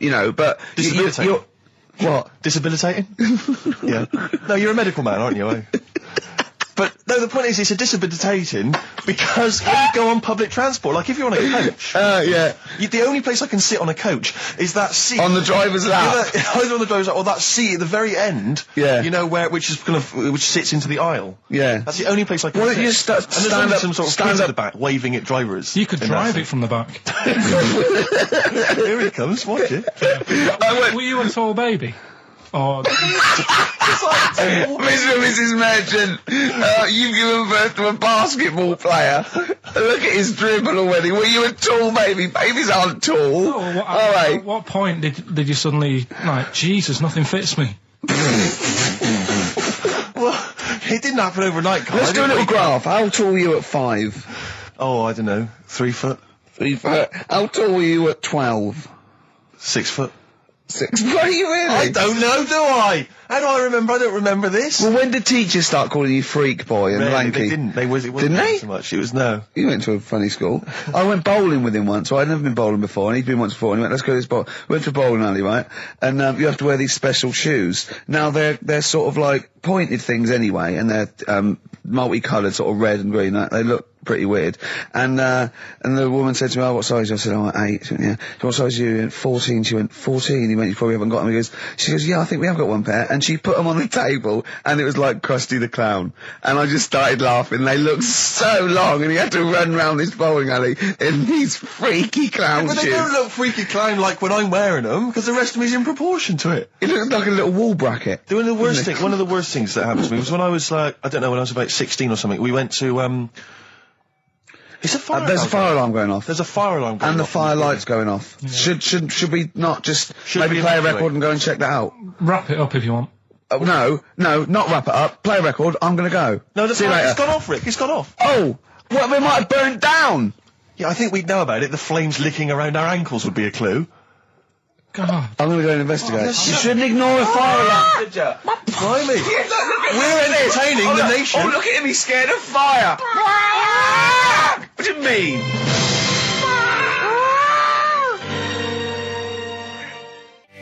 Lars, and there she goes. What a great start to a show. We've had 20 minutes of some of the best banter, chatter and music and anecdote anywhere on the dial. You're damn right. High five. Yeah. Sweet, man, sweet. Oh, what are we talking about? Well, I love that track. It's lovely. They've got a bit of the Liverpool gene, Paul, haven't they? That sort of doddy. You know what I mean? I like the Scouse sort of look. You know, the Cilla Black and the Stan Boardman. Yeah, it's particularly unique to Liverpool. It's sort of happy and teeth and ears. And, it's happy and teeth and ears. Yeah. Oh, brilliant description. Yeah. Happy and teeth and ears. Yeah, that's just 3 of my friends. Yeah. Now, we've got a great track lined up, haven't we, Karl, that I've brought in? Simon and Garfunkel. Now, I'm not ashamed. As you know, me and Steve aren't worried about being part of a trend or you know, being trendy or jumping on about it. Steve particularly doesn't worry about, like, looking good or, No, I'm saying, as a compliment, he doesn't worry about walking along like that or, you know... Well, I'm looking good. No. But I'm saying you don't mind the insults freak boy or goggle eye or... Swore off a duck's back, mate. Do you know what I mean? Or a new phrase that's been coined because of Steve's face, walk off a frog's back. Who's saying that? Just a lot of you, a lot of friends and that. But I mean... My friends? Yeah, a lot of the people. Can you name names or? I can't really. Big promises you can't. I can't. I can't really. Anyone up? I think it's the Kaggle. Looks good. It does look good. It's waterproof, Rick, and it's also stylish. I wear nothing underneath, so it's tight to the skin. It gets sticky in damp weather. Is that why you sort of rustle? Sexy. But what's all the? Is there abuse? What's this? No. They just say. Because I'm a pretty trendy guy, but I, as you say, I cut my own trend. You know, I make my own style. Oh, dear. So just go back to insults briefly. Go on. You know, saying. Oh, no, see, that's... Goofy, that's not fair. No, because that's what he said, it's in my head. What do you mean he said that? When did he say that? No, I mean... When did you call me goofy? No, he didn't. He said about what's in my head. Hey, no, when it's... come on. Come off it. Don't Who's start calling me goofy? No. I'm not even goofy. Goggle-eyed's fair enough. Yeah, but you can sort your look out. I can't. What do you mean I can... How can I sort my look out? I'm not even goofy. That's not fair. You've got the proper features. What? Just needs sorting out a bit. I can't help it if my hair's not good. I noticed the other day when Karl was sitting on your knee having his picture taken. It's a long story, right? He's got a completely spherical head. It's slightly too small. I'm not being funny because, I mean, you know, I'm not perfect. But he's got a completely spherical little head. He looks a little bit like a baby Hamburglar. You know Hamburglar off McDonald's? Sure. He looks like a little baby Hamburglar. And it's sort of quite put upon. Suzanne thinks I look like that thing in that Dulux advert. Do you know when the woman pulls the head off that? That little plasticine morph type. And then they make a new ad for it. And it's like a little head. Really? And that's your girlfriend saying it. I know. Anyway, listen, let's get back to business here. This is a great track. It's America by Simon and Garfunkel. This is where I started saying we don't care about being trendy and all that. That was it. Because I just want to mention to people that they should be very excited because it's going to be Karl's special night tomorrow. You excited, Karl? Oh, yeah. Oh, this is, me and Steve, because we were nominated, we get a guest. For the BAFTA Awards. And it's, it doesn't say guest, it actually says, partner. So I'm taking, my partner. And, Steve's taking Karl. Yeah. But what Karl doesn't realise is, you will have to pretend you're his partner, otherwise you wouldn't be able to. We'll have to hold hands when we go on the red carpet. Is this really your partner? It's not just a guest. That's how it is. And either we go in like that or we can't get in. You just have to be with him when you go up there. I mean, does he have to... We should hold hands, but I think what we should do is just to make sure that there's nothing at all that like it's going to go wrong. We should just do a little kiss. Just like, or be seen sort of like cheek to cheek, just to show them that, you're not, he's like not Elton John and David he's not just getting his mates in for a free meal. You are actually partners. No, I'm not up for that. Why not? Well, because we know we're not actually gay. No, but so it's not a problem. You've come out of it looking quite good because you've got a good-looking fella. But I'm meant to look like, I mean, I'm not gay, but if I was, I don't think I'd go for your thing. Oh, he's done you, Steve. It's turned on you again. I cannot believe we were trying to get in. Wait a minute. I have got the cream of London's totty phoning me up, trying to get an invite to the BAFTAs. Yeah. Right. We have very graciously asked you if you would like to come along. Well, that worries me even more, that you've got women calling you up. Karl, I can't choose between them. If I let one of them down, they're going to destroy them. They'll be ruined. Their lives will be ruined. It's better for me to take you and not, ruin the lives of any of those poor women. When he told them he was taking you, it was like a scene from Graceland. There was just like there was weeping. They were crying. Like it was horrible. Hundreds of them, and he just went. And I got upset. He just had to say, "Look, just chill out, bitches," didn't you? I did. I just said, you're all my hoes, but I can't choose between you. So I'm taking Karl. You know, he could get you a discount frocks. No, I had a letter from the people that there's an organisation. No, listen, Karl. There's an organisation that sponsors the BAFTA Awards in terms of clothes and fashion. They sent me a letter. They said your partner. They've not specified the sex. They've said your partner can come along and choose an outfit. Now I suspect, by the look of it, it is a woman's outfitters. I'm thinking we could get you a lovely trouser suit. Well, it may look feminine, right? But I think people will be fooled. It'd just be a little bit roomy in the hip and probably narrow on the shoulders, but you're a bit skinny. Why didn't you take it? Because it's a lot of an insult. And maybe just some pearls as well. Be lovely. Wouldn't you? I haven't got anything sorted to wear yet. See, you're slagging me off. You're likely to end up going in a tracksuit. Yeah. I'm going out today. I've never bought a suit since I was like 11, right? I went to my brother's wedding. That's the last time I wore a suit. No, but it's like how when I went to the BAFTAs with you and I wasn't really enjoying it, you were like... What? No, you you didn't tell us this. Ungrateful. There are so many people. You're like a little charity case. You're like... Oh, God. I had chicks queuing up around the block. You'd usually have to. Someone like you would have to write to Jim or Fix It or Esther Ranson to get them to meet us sort of people. And now it's on your doorstep. I'm amazed that you didn't enjoy it. Why didn't you enjoy it? You got to walk down the red carpet. You went in. There was George Best, one of your footballing heroes, was there. A load of other big names. You sat there in prime position. You came backstage with a load of other big names. Hey, you had a lovely bit of grub. You were filming this thing for the DVD you were making. That's you, a cameraman on our DVD. And yet you think, now you look grumpy because you had a couple of pints and I can't believe it. So tell us why you didn't enjoy it, because the ceremony, what didn't you enjoy about that? It was interminable, wasn't it? Far too long. Wasn't it awful? 3 boring. hours. I'm sorry. I thought you were going to say something. Really? Sorry. 3 hours. Yeah. I mean, I suppose for you two, at least, you were going to get something. Sure. Yeah. But with me, it's like, I mean, I've never graduated or anything, so... Have you not? I'm trying to think of a situation. Basically, I sat there for 3 hours knowing that I'm not going to get anything out of the night. Yeah. Right? Now... when we invited you and you said yes, did you think you were up for an award? No. I thought we were going to be sat round tables having a nice bit of food whilst people are going up there winning awards. Yeah. But 3 hours of the same thing over and over again. I mean, if a film's 3 hours in the cinema, you go, well, it's long, but, I wonder how it's going to end. Yeah. But this was just like the same thing over and over again. Some guy going up, thanks a lot, cheers for the bit of brass. And then going down, sitting down, the same thing over and over again. Honestly, right, I'd say it was one of the worst things I've ever had to do. I enjoyed the night afterwards when we did have a bit of lamb and a nice bit of veg and that. That was all right, and I went home and I was happy, and I got the little freebie bag that you're talking about that we're giving away. Yeah. Which wasn't much good stuff in it. Oh, all right. Right. No, what would you have done on that Saturday night? Suzanne what would you have done or the Sunday night rather? What would you have done had you been at home? I would have stayed in with Suzanne, right? Watching telly, having a nice bit of pate on toast or something, cup of tea, watching 24. But instead, I had to buy an expensive suit so I didn't show you up, right? Jesus, yeah. How much did you spend on your suit? Well, in total, right, because, the shoes and the suit and the shirt and the tie, it was about 600 quid.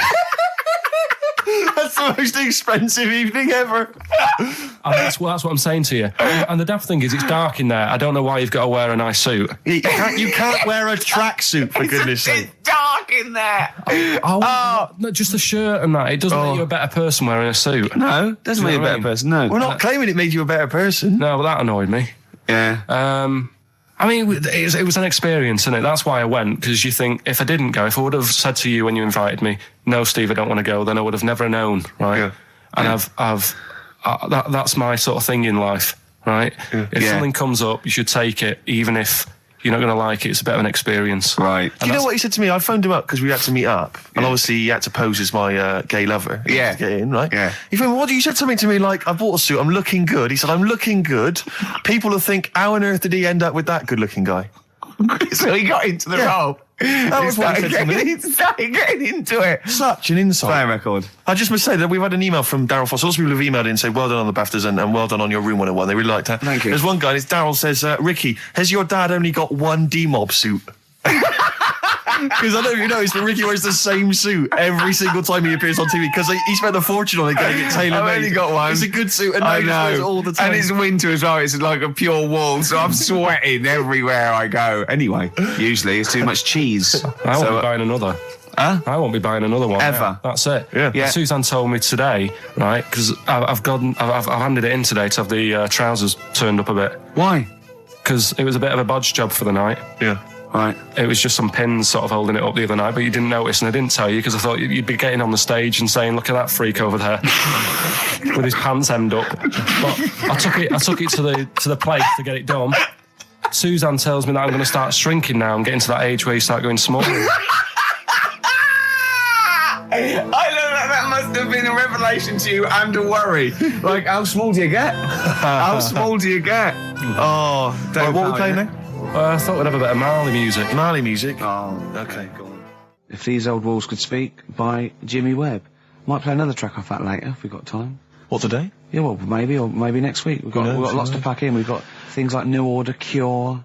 I'm just hoping that all those kind of new metal fans, Rick, can just calm down for a second, you know, Yeah. and just enjoy that for what it was. Yeah. But they're not. I hope their snobbery is not going to prevent them from enjoying I it. hope they can just leave it alone for 2 hours for our show. Because Exactly. we try and, try and pack lots of Well, whilst stuff you're in. talking about new metal, can I just say Ian Camfield is here tonight. He's What? moving from Fridays. Right. What the hell does he think he's doing? He's just offering up information now. No, it's just that you were talking about the new metalers, and now seems like a good time to Carl, say- listen. You're here for our amusement. Yeah. You don't sort of come in any time you want. When we decide it's time to sort of have some fun at your expense, then we'll let you know. But Yeah. otherwise, We're not here to help other DJs or even this station. We don't give a about this. See, this is what my girlfriend said. what's that? We should listen to her. She knows what she's talking about clearly. Now put your microphone down. She said they just wheel you out when they need you. Switch your microphone off, Carl, and let us finish what we were saying. Right, just What were we saying, Rick? Ian Camfield has got a rock show Oh, right, yeah. starting today. It's 4 hours of pure rock. Yeah, he's probably here smoking, drinking Jack Daniels, and just like having pictures of Vance put up around him to get in the mood. Then he'd go out and rock. Carl, don't be silly. Turn your microphone on. We're joking. Is that right? When's he on? 8 till 12 tonight, 4 hours of rock. Lovely. Listen, some big classics coming up, plus huge news about Carl. Please, let's play some more ads. Do you really want some ads? I'm tired of the music and chat. Please play some more ads, Carl. Please. Carl. You are going to be a turntablist. Yeah. Steve never learnt an instrument, which he regrets. And he's a modern lad, and he's using turntables as his instrument. I just got 2 turntables and a microphone, and so far, I mean, seriously, I'm cutting it up big style. No, don't laugh, because it is mental, the kind of stuff I'm coming out with. And I'm scratching, I've got the beats, matching. Can you imagine that? Shut up! It's that. No, if- look at the Chemical Brothers, for goodness sake. If you're talking about freaks, look at those weirdos. Man alive! At least you cut your hair at Gavin. You know that whatever it's called. they used to kind of at least faintly appear in their videos. The next Yeah. one is just some shots of like what you see from outside a train. To them, that is more glamorous and exciting, apparently, than Yeah. seeing the lads themselves in the video. Who do you think's cooler to look at, Steve or the Chemical Brothers? Steve. Definitely, yes, you're absolutely right, Carl, and that's the first sensible thing you've said If for a long I was time. to work with Steve on some music, Yeah. if I had the choice, I think Steve would look better on a album cover. Really? Yeah. What would you do? Would you change him at all? What would you do with his image? I'd put him in the distance, so I can't believe this is. no, just so you don't look as tall. That's doing you a favour. I was on the. This is true. I was on the on the tube, right, coming in to meet Gervais the other day, and I was wearing a suit, and my mobile phone slipped out of my pocket, and it landed on the seat, and I didn't realise this. And as I was about to get off, some bloke who was sat there like an old guy, he picked up the phone. He went, "Oi, lanky, you dropped your mobile phone." And I was like, "Well, I thank you for pointing out I dropped my phone, but did you have to do the lanky?" But you knew who he meant. I bet you turned round straight away. It worked. Knew he meant Yeah, Steve. but- He's done you again. But He's I was picked the you only up. person stood up. It was a fairly empty train. Was there any other lanky people there? No. Well then. No, but my point was there was no one else at all who was about to exit the train. Okay, so he didn't need lanky. He could have gone, "Excuse me, sir," or "Oi, you," anything, but "Oi, lanky." I know. It's that thing, though, isn't it? That's what I'm talking about. You say the thing that you don't want to say. It's like me with Ken Dodd and Will. I think he wanted to say this. Oh, well. I think he took pleasure in it. I think he went, that bloke's lanky. I shouldn't say that. Yeah, I should. Why are you lanky? What's he dropped gonna your do? phone. Yeah. Do you want your phone back or not? Electric Soft Parade. Same way every day on XFM 104.9. I'm Ricky Gervais. With him, Steve Merchant. Sure. Rick, I only had one thing I had to do all week. Okay, was that? I was so excited about getting up Friday morning, phoning, getting Bruce Springsteen tickets. Yeah. The Boss is playing in October, and basically got up too late. Well, not sold out already. You just Sold didn't out. It had sold out, but I started calling about 12:30. It sold out. I trawled the net. I trawled all the phone but lines. some of those buys are bulk buys for selling on, aren't they? They're not all individuals. This is the problem. I mean, I don't know how many people they can fit in Wembley Arena, but sold out by 12:30, and that's popular. Wembley Arena. Yeah. It's about 12,000, isn't it? I was so gutted. It was all I had to do. I was so looking forward to it. I phoned up one of those quite dodgy ticket agencies. Do you know how much he was offering to? You know, they're 45 quid to buy. He said the starting price is 225 quid. I mean, that to me is like a ticket tout, like a legal ticket tout. Are they allowed to do that? I don't know. It's crazy. I was so angry. They could make they'd have to say their booking fee was £150. Exactly. So but now I'm like desperate. I don't know what to do. I'm just wondering if I can abuse our position on the radio and just try and scrounge them from anyone who's listening. No, I mean anyone who's listening who's got the power to get them, you know, or... This is begging, isn't it? It's exactly what it is, Rick, yeah. Yeah, I was going to try and dress it up. Yeah. But it's just begging. That ticket tout's after you as well, for dissing him. Ricky.Gervais. Don't bring me into it. Shut up. Ricky.Gervais@xfm.co.uk. If there's anything you can do to get me a ticket, I'm willing to pay for it. Up to the price of 45 quid. You know. Yeah, wow. No, second hand. Yeah, 30. Yeah. You don't want to throw your money around, I'll give Steve. 25 quid, come on.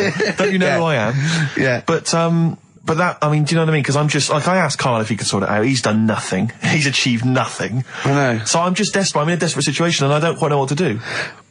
I'll tell you this though, Karl. Don't bother doing favours for him because he's not grateful. You give him something and he goes, right, does this mean I have to give you something back? And I go, well, no. He goes, good. Well, I got you Cure tickets and you did nothing Yeah, but it was whinge about rubbish, it. that gig. There you go. It was rubbish. I went along to that gig. It was a balmy summer's night. The Cure, as far as I'm concerned, owe me a balmy summer's night because I wasted it. Hour and a half they played for. They played 4 hits. I don't want to hear their dirge from like some dodgy album and from like 1984. I'm not interested. Play the hits. Boys Don't Cry, Love Cats, blah, blah, blah, blah, blah. Instead I got nothing. I was so angry. I was just, oh man, I was You were so probably angry at Karl, weren't you? I was angry at Karl for wasting my time getting me the tickets for Do you know free. what I mean, If Karl? I paid for it, Are I'd you have been getting to absolutely see what livid. sort of a bloke Steve Merchant is? Doves, Caught by the River on XFM 104.9. I'm Ricky Gervais, Steve Merchant, Hello there. Karl Pilkington and everything. No, I'm going to be honest with you. Go on. A little bit hungover, Yeah. didn't feel very well. Yeah. I don't know if I'm hungover or still a bit drunk, but I don't feel... You sound like you're still a bit drunk. Yeah, so what But I'm then worried you about... do every week, so... But what I'm worried about is that the standard will slip. Yeah, Sure. if I'm not right on the ball. And the other thing is I haven't had a lot of time to prepare the show today. Okay. So I don't, I don't really, I don't feel, 100%. yeah, I haven't done the Karl. Right. Look, Have you finished that sentence? I don't make me laugh because it hurts as well. And there's the other side effect to me being a little bit hungover or drunk or whatever, right, is that I can be annoying. Right, yes. Because just to amuse myself, I sort of like turn my body off a little bit and just poke and like that and annoy people and that. I want to sort of like. Well, you do the physical equivalent of freewheeling. Yeah, don't yeah. you? You just I sort of want to climb on Karl and go to sleep on him. Yes. Do you know what I mean? Yes. They'll both annoy him and it'd be comfortable. Yes. Which is, can be annoying. Just a little thing just to make this show a bit easier. If you'd put your hand up when you want one of us to speak, because I'm not quite sure when the sentences are finished. The hands are up. Okay, good. So, The hands are up. Okay. Okay. Good, alright. Okay. Are you gonna just keep them up the rest of the show, or? No, Karl, do what you, huh? Good, alright. Do you want to, is there an excuse as to why you're a bit hungover? Too much wine. Okay. All Last right. night, yeah. Yeah. Good. Thanks for Okay. that. Because this is the only work you've got to do all week, isn't it? It's like, unless I'm very much mistaken. You don't have to do anything. You just sit at home eating cheese. Yeah. And then occasionally you do a bit of sort of shadow boxing. And that's exercise. And then you sit and watch TV. Yeah. Is that roughly what you did this week? Yeah. Uh-huh. So this is the only 2 hours you had to do anything for all week. This is, to prepare for Yeah, this. but who can plan a hangover? Right. You know, you'd think, Carl, you said you had some stuff. Yeah. What have we got? Carl, I love the fact that, whereas I was a little bit slow, Carl there leapt into action to keep this show afloat, keep the pace up. Go on. Right, well, Carl, are you hungover as well, or? I'm just a bit annoyed because I'm with you. Do you know what I mean? He hasn't got much to do all week. You're having a laugh. What? What angers me is I kind of hope that maybe I could have quite a long career in radio, and I sort of feel like I don't know, the word sinking ship. Yeah. Those words spring to mind. But because it feels like, I mean, Carl, you're just a chancer anyway. You weren't even supposed to be on air, and we've made you into something of a household name, and that's cool. household name. And Ricky's already a celebrity. He's got it stitched up. He's got corporates. He's got voiceover work. But I've got nothing. I'm running on empty. I'm not nothing. I've got nothing. I'm sort of dependent a bit on this. Yeah. Financially. And go on then. What and are you two saying? are sort of bringing it down, really. Right. Do you reckon I can get my own show, Carl? Carl. Tell them like what I did Capital out there Gold with a bit. No, Carl, tell them how funny I was out there with a bit in that a minute ago. So anyway, come Carl, on, I'm right? bored of this. I tell you what. will we tease them with what we've got coming up next? Yeah, Carl, tease us after the next Because I record. think we've already got them for 2 hours. Yeah, we've hooked them, Carl. Don't worry, this is textbook radio. What's this? Bad John Boy. Yeah. Rick, can I just... Sorry, I don't mean to abuse our position again, but... Bruce Springsteen's performing in London tomorrow night, and you remember I made an appeal to try and get a free ticket. Yeah. Well, I don't even mind paying. I tried to pay, but... That's good of you. No, I'm a generous kind of guy. and I thought you were me. No, go on, what are you going to say? But You were all going I'm to pay saying for is, ticket. you know... face value? I mean, you don't want to be ripped off, do you? No, don't be crazy, you know, ideally half price. Yeah. And I've been chasing kind of my tail, really. I'm not going at the moment. I'm not going, and I'm desperate to see him, man. I mean, he's going to do a great concert. It's his only one in London. I can't believe that being on the radio, being on XFM, you know, the listenership's going up apparently. I can't believe I can't get a ticket. I've asked Carl. He's done nothing. Hang on a minute. No, Carl on, had a Carl, very you good provided point. nothing. Carl, say what you said when he was whinging in No, the but first of all, whilst you're moaning, you also asked in the week for a Badly Drawn Boy album. Yeah. You got in today. Yeah. There's one there for you. Well, yeah, but it's yin and yang. And it's Carl. like, yeah, but I do, you know. Carl, what's Steve ever done for you? That's what you got to ask yourself. What has Steve ever done for you? Well, he took me to the BAFTAs. Yeah, but only because no one else would probably want to go with you. I can't believe that. What is I this? do not believe that. Oh, Steve, I'm going to stitch you up now, Carl. And it's in a nice way, and don't worry, it won't be too bad. He won't take it too bad. Carl sent me a little text message today. Right. No, Oh, what is this? Right, okay. You know, I'm in a very frail mood at the moment. No, because you're I'm not like going to this see one. Bruce. This is funny, because me and him have been, like, sending trivia back and forth to each other. Which is another point, right? I sent him... Oh, well, I'll get to that in a minute. I thought he'd really be amazed with, Well, while you're fiddling, if you can make my dream come true, to go and see Bruce Springsteen tomorrow, then give us a call on the usual number. But like I said, Steve... What? Right, it wouldn't be... Right, you just said when the song was on, can't believe it, right? We work at XFM and I can't get tickets for Springsteen, right? Yeah. We work in radio, we should get tickets. Right, now think Which of I'm the willing amount to pay for. Yeah, but think of the... Yeah, but if he's sold out, he's sold out. Yeah. Yeah, right? but that's just something they say. Right, that's just what they say, is it? Right, so everybody on local radio stations say, do you know, I like that Bruce Springsteen, I want a free ticket, right? So another say... I tried to phone. I phoned for an hour and a half. I couldn't get through. Not long enough. I've put the hours in. Not long enough. Not long enough. What are you talking about? I've put the hours in. No. Right, so another 400 people turn up at the gig. They cram them all in. There's people being crushed. You know, they've paid the money early. They were up early that day when the phone lines were open, whilst you were probably sleeping and that. So they're dedicated, and they're the ones at the front getting crushed. What? Would your Why mum and are they dad getting be crushed? happy if you were there getting crushed? I don't mind. I'll sit at the side of the stage and watch him. Yeah, but I don't mind. But everyone will say that then, and then before you know it, Yeah. no one can see anything because you're Carl's all on right stage. on this one. Right, I'm going to give you this. I'm handing over my mobile phone to Steve to read the... You can see it's from Karl at the top, but just read it out as you scroll down. Just read it out loud. Is this a text message from... Yeah, this is a text message to me from Karl. Read it out. To see at night as well as an owl, you would need eyes the size of grapefruits. If only Stephen could turn his head right round as well. Carl, I can't believe it. What upsets me most, Carl, right, is not the fact that you've been slagging me off behind my back. It's the fact that you've got the cheek to come on here and moralise because you failed to get me tickets and make a dream come true. You've come on here trying to pass the buck and say that it's a health and safety problem, when in actual fact it's a Carl Pilkington problem. Do that, I've got it in a bin. I'm devastated. You know, and then I didn't thought, let's play a record. I'm I should upset. have eaten this banana. Off air. What's the number? It's 08700 800 1234. But if it's sold out, Steve, it's sold out. A bit of a classic here. REM. I bet if Ricky wanted to go, it'd be fine. I'm sure someone could sort it out then. Who? Oh, if Ricky Gervais wants to go, then I'm you can going. come. Are you? No.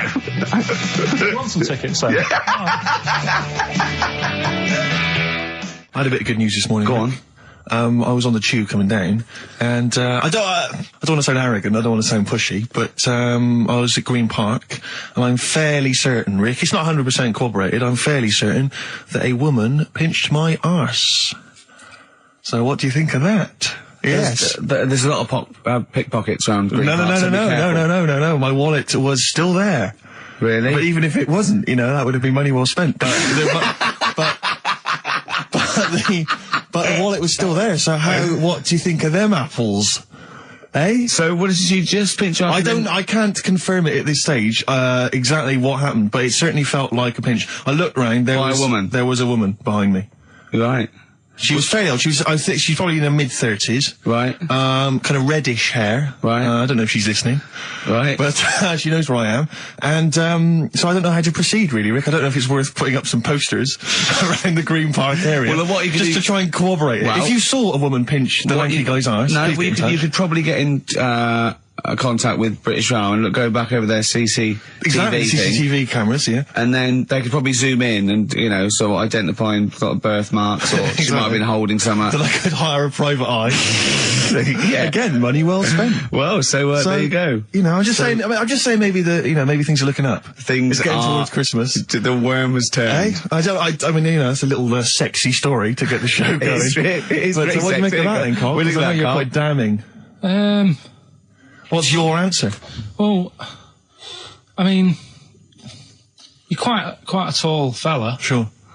So she must have really wanted to sort of reach up and have a pinch. Do you know Well, you think She was a dwarf? She did it with her teeth? He didn't say she was a dwarf. No, but Steve's taller than, you know, his arse. Yeah, but his arse isn't 6'9", is it? His arse is about 3 foot off the floor. 4 foot? What? 4 foot off the floor? No, I don't think so. About 3. She'd have to be a midget to have to reach up to pinch Steve's arse. He is very tall, but I don't know what your point is there, Karl. You're just trying to, you're just, I think maybe just a little bit jealous. Just a little bit of jealousy. How many cats do you say you've got through? I'd say whilst I was living at home, I mean, it's still on the increase even though I'm not there. So whilst I was there, probably 5. God. Wow. Oh. Yeah. And were you upset each time, or you just got used to it? It's one of them things, isn't it? Like I've said before, when you first see something, it's a bit of a shock. Do you know what I mean? It's like the Elephant Man or whatever. Yeah. First time you see him, it's that sort of, oh, look at that. Yeah. Do you remember the first time you saw Steve? No, I'm not being funny. Do you remember the first? Yeah, but I've said this before. It's always then you get used to how people look, and you don't. No. I'm gonna burst. You have to play a record. No, what? Because I see Steve's face. No, but I've got used to it. Shut up. Carl, you know our mate Johnny, he's a Doctor Who fan. Yeah. Do you remember, he bought, the Doctor Who magazine, and he went, to the toilet, and Steve got post-it notes and put geek on every page. And Johnny opened it on the tube, right, and it had geek and everything. And Johnny bought in the new Doctor Who magazine, I think this week's or this month's, right? And they've done the perfect Doctor Who fan, right, what the geek is, right, and it looks exactly like Steve. Alright, don't ever go, Rick. It does. And he went, and I'm going to try and put it on the website. It's amazing. It's got your hair, glasses, it stands like you, it's sort of dressed like you, and it's only, it's hilarious. And he was, I mean, I'm insulting you now, it sounds like an insult, but if you'd see it, you'd laugh. Play Well, Rockbusters, right? Yeah. Right, here we go. Just a little bit annoyed.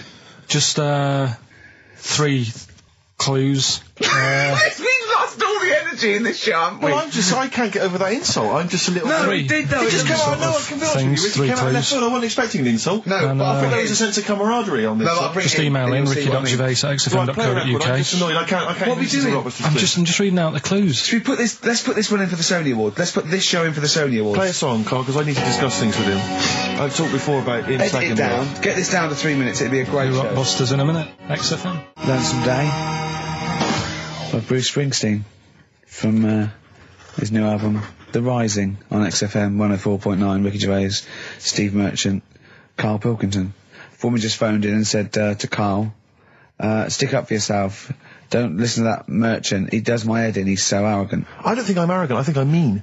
Yeah. I just think I'm sort of objectionable. I don't think it's arrogance. I think it's sort of nastiness. Yeah. I'm just not a very nice person. But believe me, I'm not arrogant. I think I'm pathetic. What were you talking about earlier about glasses as well, and Steve taking his glasses off? What was that?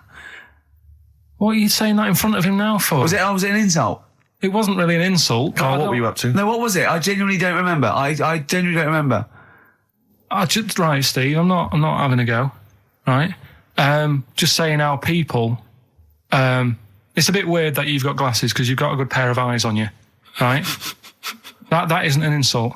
What were you talking about though? What was it? Why did it was the fact that people who wear glasses always look a bit weird without them on. It's like, you know, they should wear glasses. Okay. Why did we get round to this? What was we talking about? What were we talking about? I don't know. I don't know. I don't know what that was. It sounds like an insult, even it wasn't intended as one. It wasn't. It sounds like an insult, Karl. It does, yeah. No, it wasn't. I should be allowed to punch you every time you insult me now. No, but I'm not I'm having a doing go. it. I'm going to give you a dead arm. Look, Steve, It sounds like an insult. you And always even if it wasn't, you intended it to be one. What you... Oh, that was real. Play a record. Yeah, but It's mad. What you get every time you insult me from That's now on. mad. Oh, is this the Cardigans? Great. Brilliant. I didn't even say anything. It makes me feel better. I can enjoy the rest of the show. Yeah. Before we carry on with anything, I should just tell you, we're on the subject of emails. There's one emailer we're always looking forward to hearing from. Dickers! Richie Anderson! Dicky Docky Doo! Richard Anderson, thanks for emailing. He's my biggest fan. He's now. one of the biggest fans. He absolutely loves me. But not afraid to offer some constructive criticism. Go on, That's the what's he great said? thing about Dickie. And from Anders this week, he says, Ricky, I'm lazy, I talk nonsense, I'm badly organised, and I believe in ghosts. Can I have a job working on your show?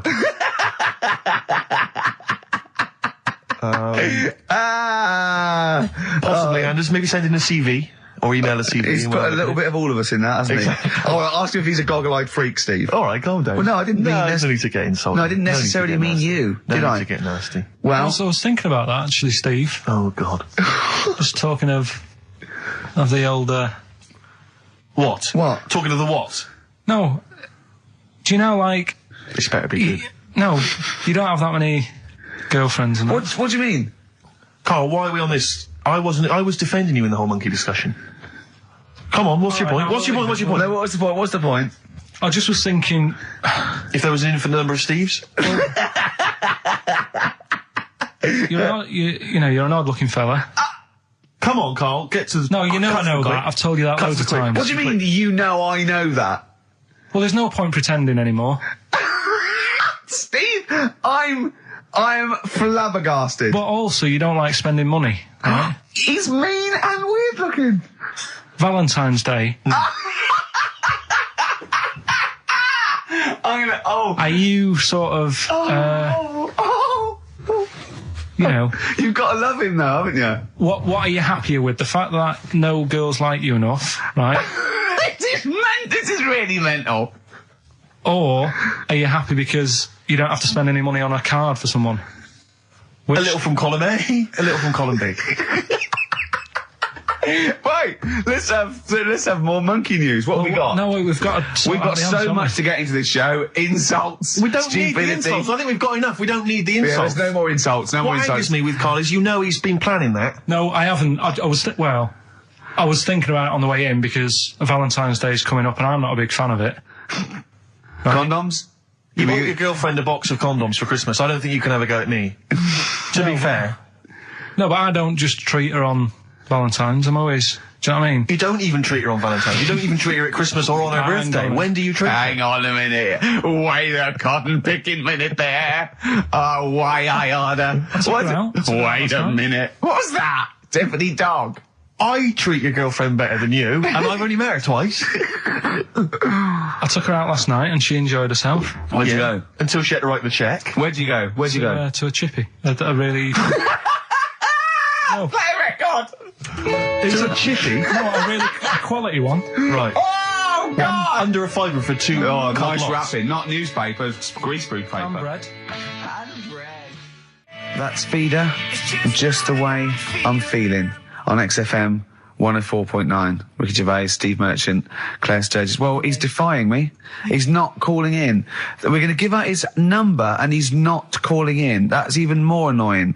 Who do you think he is? I don't know who he thinks he is. I'll tell you what I'll tell you who he is. Yeah. He is a little bold Mancunian. Let's never let him who he forget that. is. I don't know who he thinks he is, but there's the fact. Just, Carl, call in, because you're annoying me and Steve. He's been slagging you off as well, Steve. Well, go on. What's in the saying? week, you know, he was slagging you off. I mean, in the week, I was joining in and laughing along, but now I'm thinking but now I'm thinking that you're more on my side than he is. Thanks very much, Rick. I'm glad to see you've come round. He said he was. I was in the pub with him and Johnny. Oh right, so there's a little audience. Good. And he went, have you seen Men in Black 2? I went, no. He said, have you, Johnny? He went, no. He went, there's a thing in it that looks just like Steve. And I went, what? He went, it's a thing, it's got really gangly arms and bulbous eyes, and it just works really fast in the Aliens registration thing. And I went, all right. I said, we'll bring that up Saturday. Since he's not here, you know, what do you think of that? Well, the reason is, I think the problem I have with is this, that if I was to say things like that about Karl, I'd destroy him. He'd be a broken man after I'd finish with him. Call in, Karl, or Steve's going to say a few things about you. I'm going to get a couple of home truths out there. I can't believe it. I cannot believe it. Yeah, we were, you know, at the time I was joining it, we were having, you know, slagging you off on other things as well. Sure. But now I'm thinking, maybe you were wrong. Maybe I was taking the mickey out of the wrong person behind their back. If you receive any phone calls from people you don't know, we don't know anything about that. Instantly, we don't know why that is happening. That is just going to be a weird, spooky thing. So and don't bother telling the story about Men in Black 2 either, because I don't think people will be interested. Actually, on the subject of Men in Black 2, what? Have you seen that, Steve? No, I haven't, Karl. Tell me about You it. should see it. Go on. Why? Because there's this thing in it.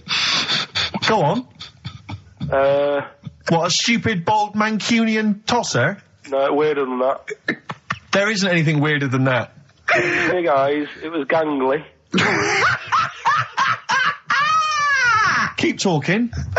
You've got to see it, because you wouldn't believe how the likeness and that. You've got to get the film out tonight. Right. It's not as weird, it had a normal voice, right? He's done you and he's not even here! I'll tell you what, mate, it ain't worth coming in next week. Stay on the line, Karl. Play a record, Claire. Kings of Leon, Molly's Chambers. What do you think of that, Karl? Alright. There's a surprise. Another insightful remark. Steve is not a fan now. Not only does he know you've been slagging him off behind his back. No, I wasn't slagging Steve. If you get it out on DVD tonight, you'll know I'm not slagging you off. It could be your brother. I love the fact that it makes it worse, but he's thinking you're going to go, oh, he wasn't slagging me off. It does look like me. I do think I'm an alien. I love the fact that you hope Steve will go, he's got a point. It's a spitting image. Yeah. I am, seriously, Karl, I'm really angry. I'm so angry with you at the moment. You haven't seen it yet? No, I know, because I know what it's going to be, and I'm just... Why? I'm fuming. I'll tell you why I'm angry, because he doesn't do it in jest. No, but what do you think it's going to look like? What do you think this thing's going to look like? Going to look ludicrous. It's not going to look anything like me, but he's going to pretend it does. Go on, what? Go on. No, it does look like you. Yeah, of course it does. And you looked like the Human Z. Well, I mean, to be honest, you did a bit, Karl. You walk like him, you're bold like him, you got a sort of gormless face like him. Any more? I don't smoke. That does. I'm not arguing with you, I'm not well on that. Oh, you're not well. What exactly is wrong with you, you whinger? Well, it's just, do you know, like I always tell you about the restless leg syndrome I've got? It's like that, but all over. So you're just shaking around the house? I'm just, yeah. What do you look like, Elvis? What are you doing? You're shaking around the house. I'll tell you, with your bald head, you probably look like an enormous vibrator. Oh, God. That's what you probably look like if you strip naked. Oh, you'll have the Scottish widow coming round. Oh, dear. That's, what's her name, by the way? I heard you talking about that. That's, Amanda Lamb. Amanda Lamb, who's in the Place in the Sun programme. Is she actually a widow? Is she a Scottish widow? Hoots, man, my husband's dead. Do you want any money and a bit of my clam? Brilliant. All right. That's the sort of quality you've missed out on today. Well, anyway, you're going to be back next week. We need you back next week. Yeah.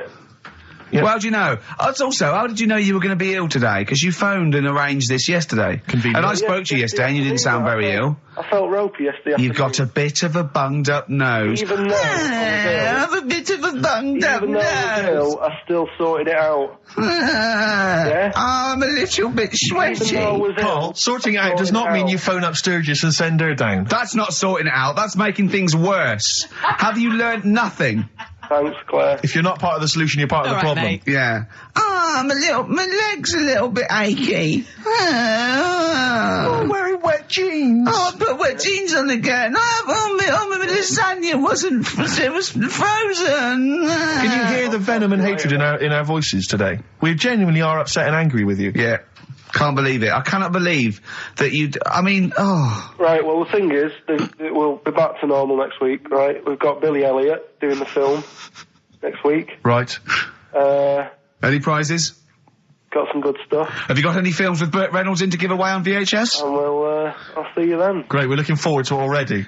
I'll see you later. See you later. Hot heat, bandages, XFM, we're off, innit? That's it, it's all over. Yeah. Back next week. Yeah. Thanks, Claire. Bye. Total respect. Yeah, Yes. nice one. Keep it real. See ya. Carl, I need the phone number of your girlfriend. Let me explain why. I was lucky enough, once again, to be on your quiz team this week. Ricky... Still to beat me. He's still to beat me with his team, yeah. Second I came. The gang here and some friends, we sometimes go down to a pub quiz in the local area, and I was very nicely, I was invited by Karl to be on his team. Twice now I've been on that team. Ricky's always on another team. And what can I say, Karl? Do you mind me saying this now? Because I've analysed the team, and it's very much your team, and you've put the team together. You've recruited some excellent personnel. Your girlfriend's very, very good on the team, as is one of her work colleagues. And you normally bring in, someone like myself. I like to think I'm providing something with the entertainment section. I seem to remember last time I answered at least 6 or 7 questions that other people hadn't got. So I felt I provided something there. Karl, I rather like John Harvey Jones, who used to be called in to sort of troubleshoot companies.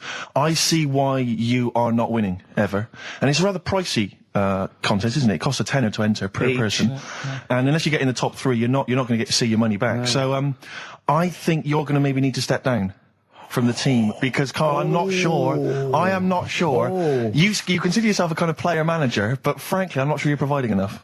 Right. See, this is funny, because as bad as I imagine you are, I don't think Steve would make it into my team, so he's getting a bit cocky here. I want to know what your opinion of him, because he's told me he's great on it. Well, you bang out of order, first of all. Okay. Do you have a good night when you're with us? I tell you what, I wish I hadn't lost a tenner every time I've come down. That would have improved it. You point out there about the football analogy. Mm-hmm. Alex Ferguson, when did he score a goal? Right. He doesn't. He tells the others how to do it. Right? That's He my doesn't role take in up there. one of the 11, though, does he? No, exactly. It's not like you can only field 10. Yeah. Because we only got 10 again. I want to be in the 11. Exactly. He's not running around in midfield, falling over. Yeah, shouting, "Oh, what have I told you?" Yeah. No. Right. I'll admit, And right? there's a limit of 5 players. We should explain that. That's the point. Yeah, there's only 5 players on the team. players, But it was pretty tricky on Tuesday, though, wasn't it? It was one of the tougher... Tell everyone the one question you got right. Something about... Well, tell us the answer. The 2 words you had to say to get the answer. Danny Minogue. Danny Minogue. That was what you provided, Danny Minogue. Is this valuable? Well, no, not really, because there was at least 2 of us who also knew the answer. Oh, well, we gave him. He didn't provide anything. No, exactly. We gave it to Karl. We massaged his ego. I just feel Karl. Do you know what? I feel a bit bad now, because I just sort of had a crushed face. Then. Can I just tell you right now? He just can't believe this. Can I just tell you right now? I think the problem is this.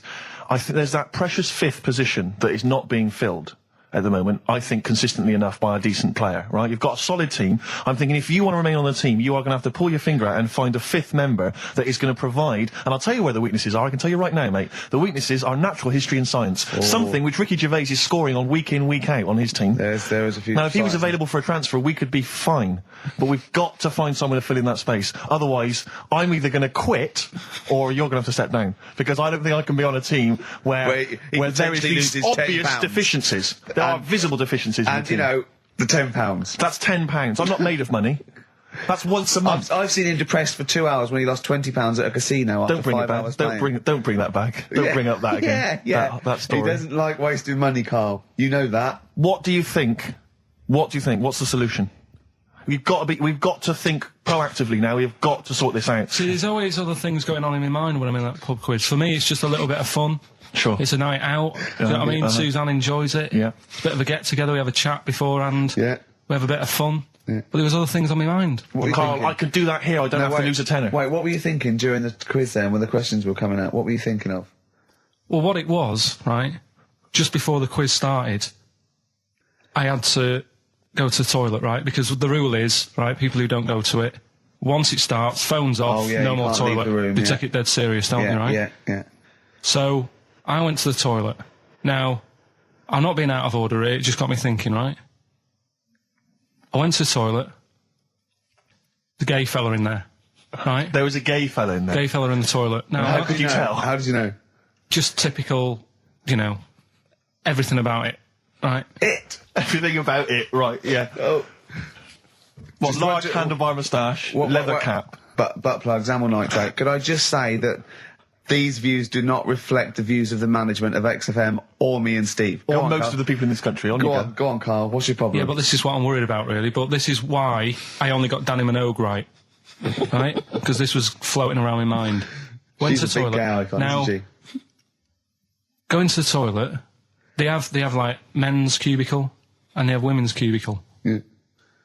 Now, without sounding out of order, is it wrong for me to think gay men should have their own little cubicle? Go in. They should have their own. Well, not cubicle. You mean an actual toilet, I suppose. When I was at the urinal, normally, there's a fella there, and then you go, all right, and there's no pressure. But I couldn't go. I was thinking, should I wait? If I go into the toilet, it'll look obvious.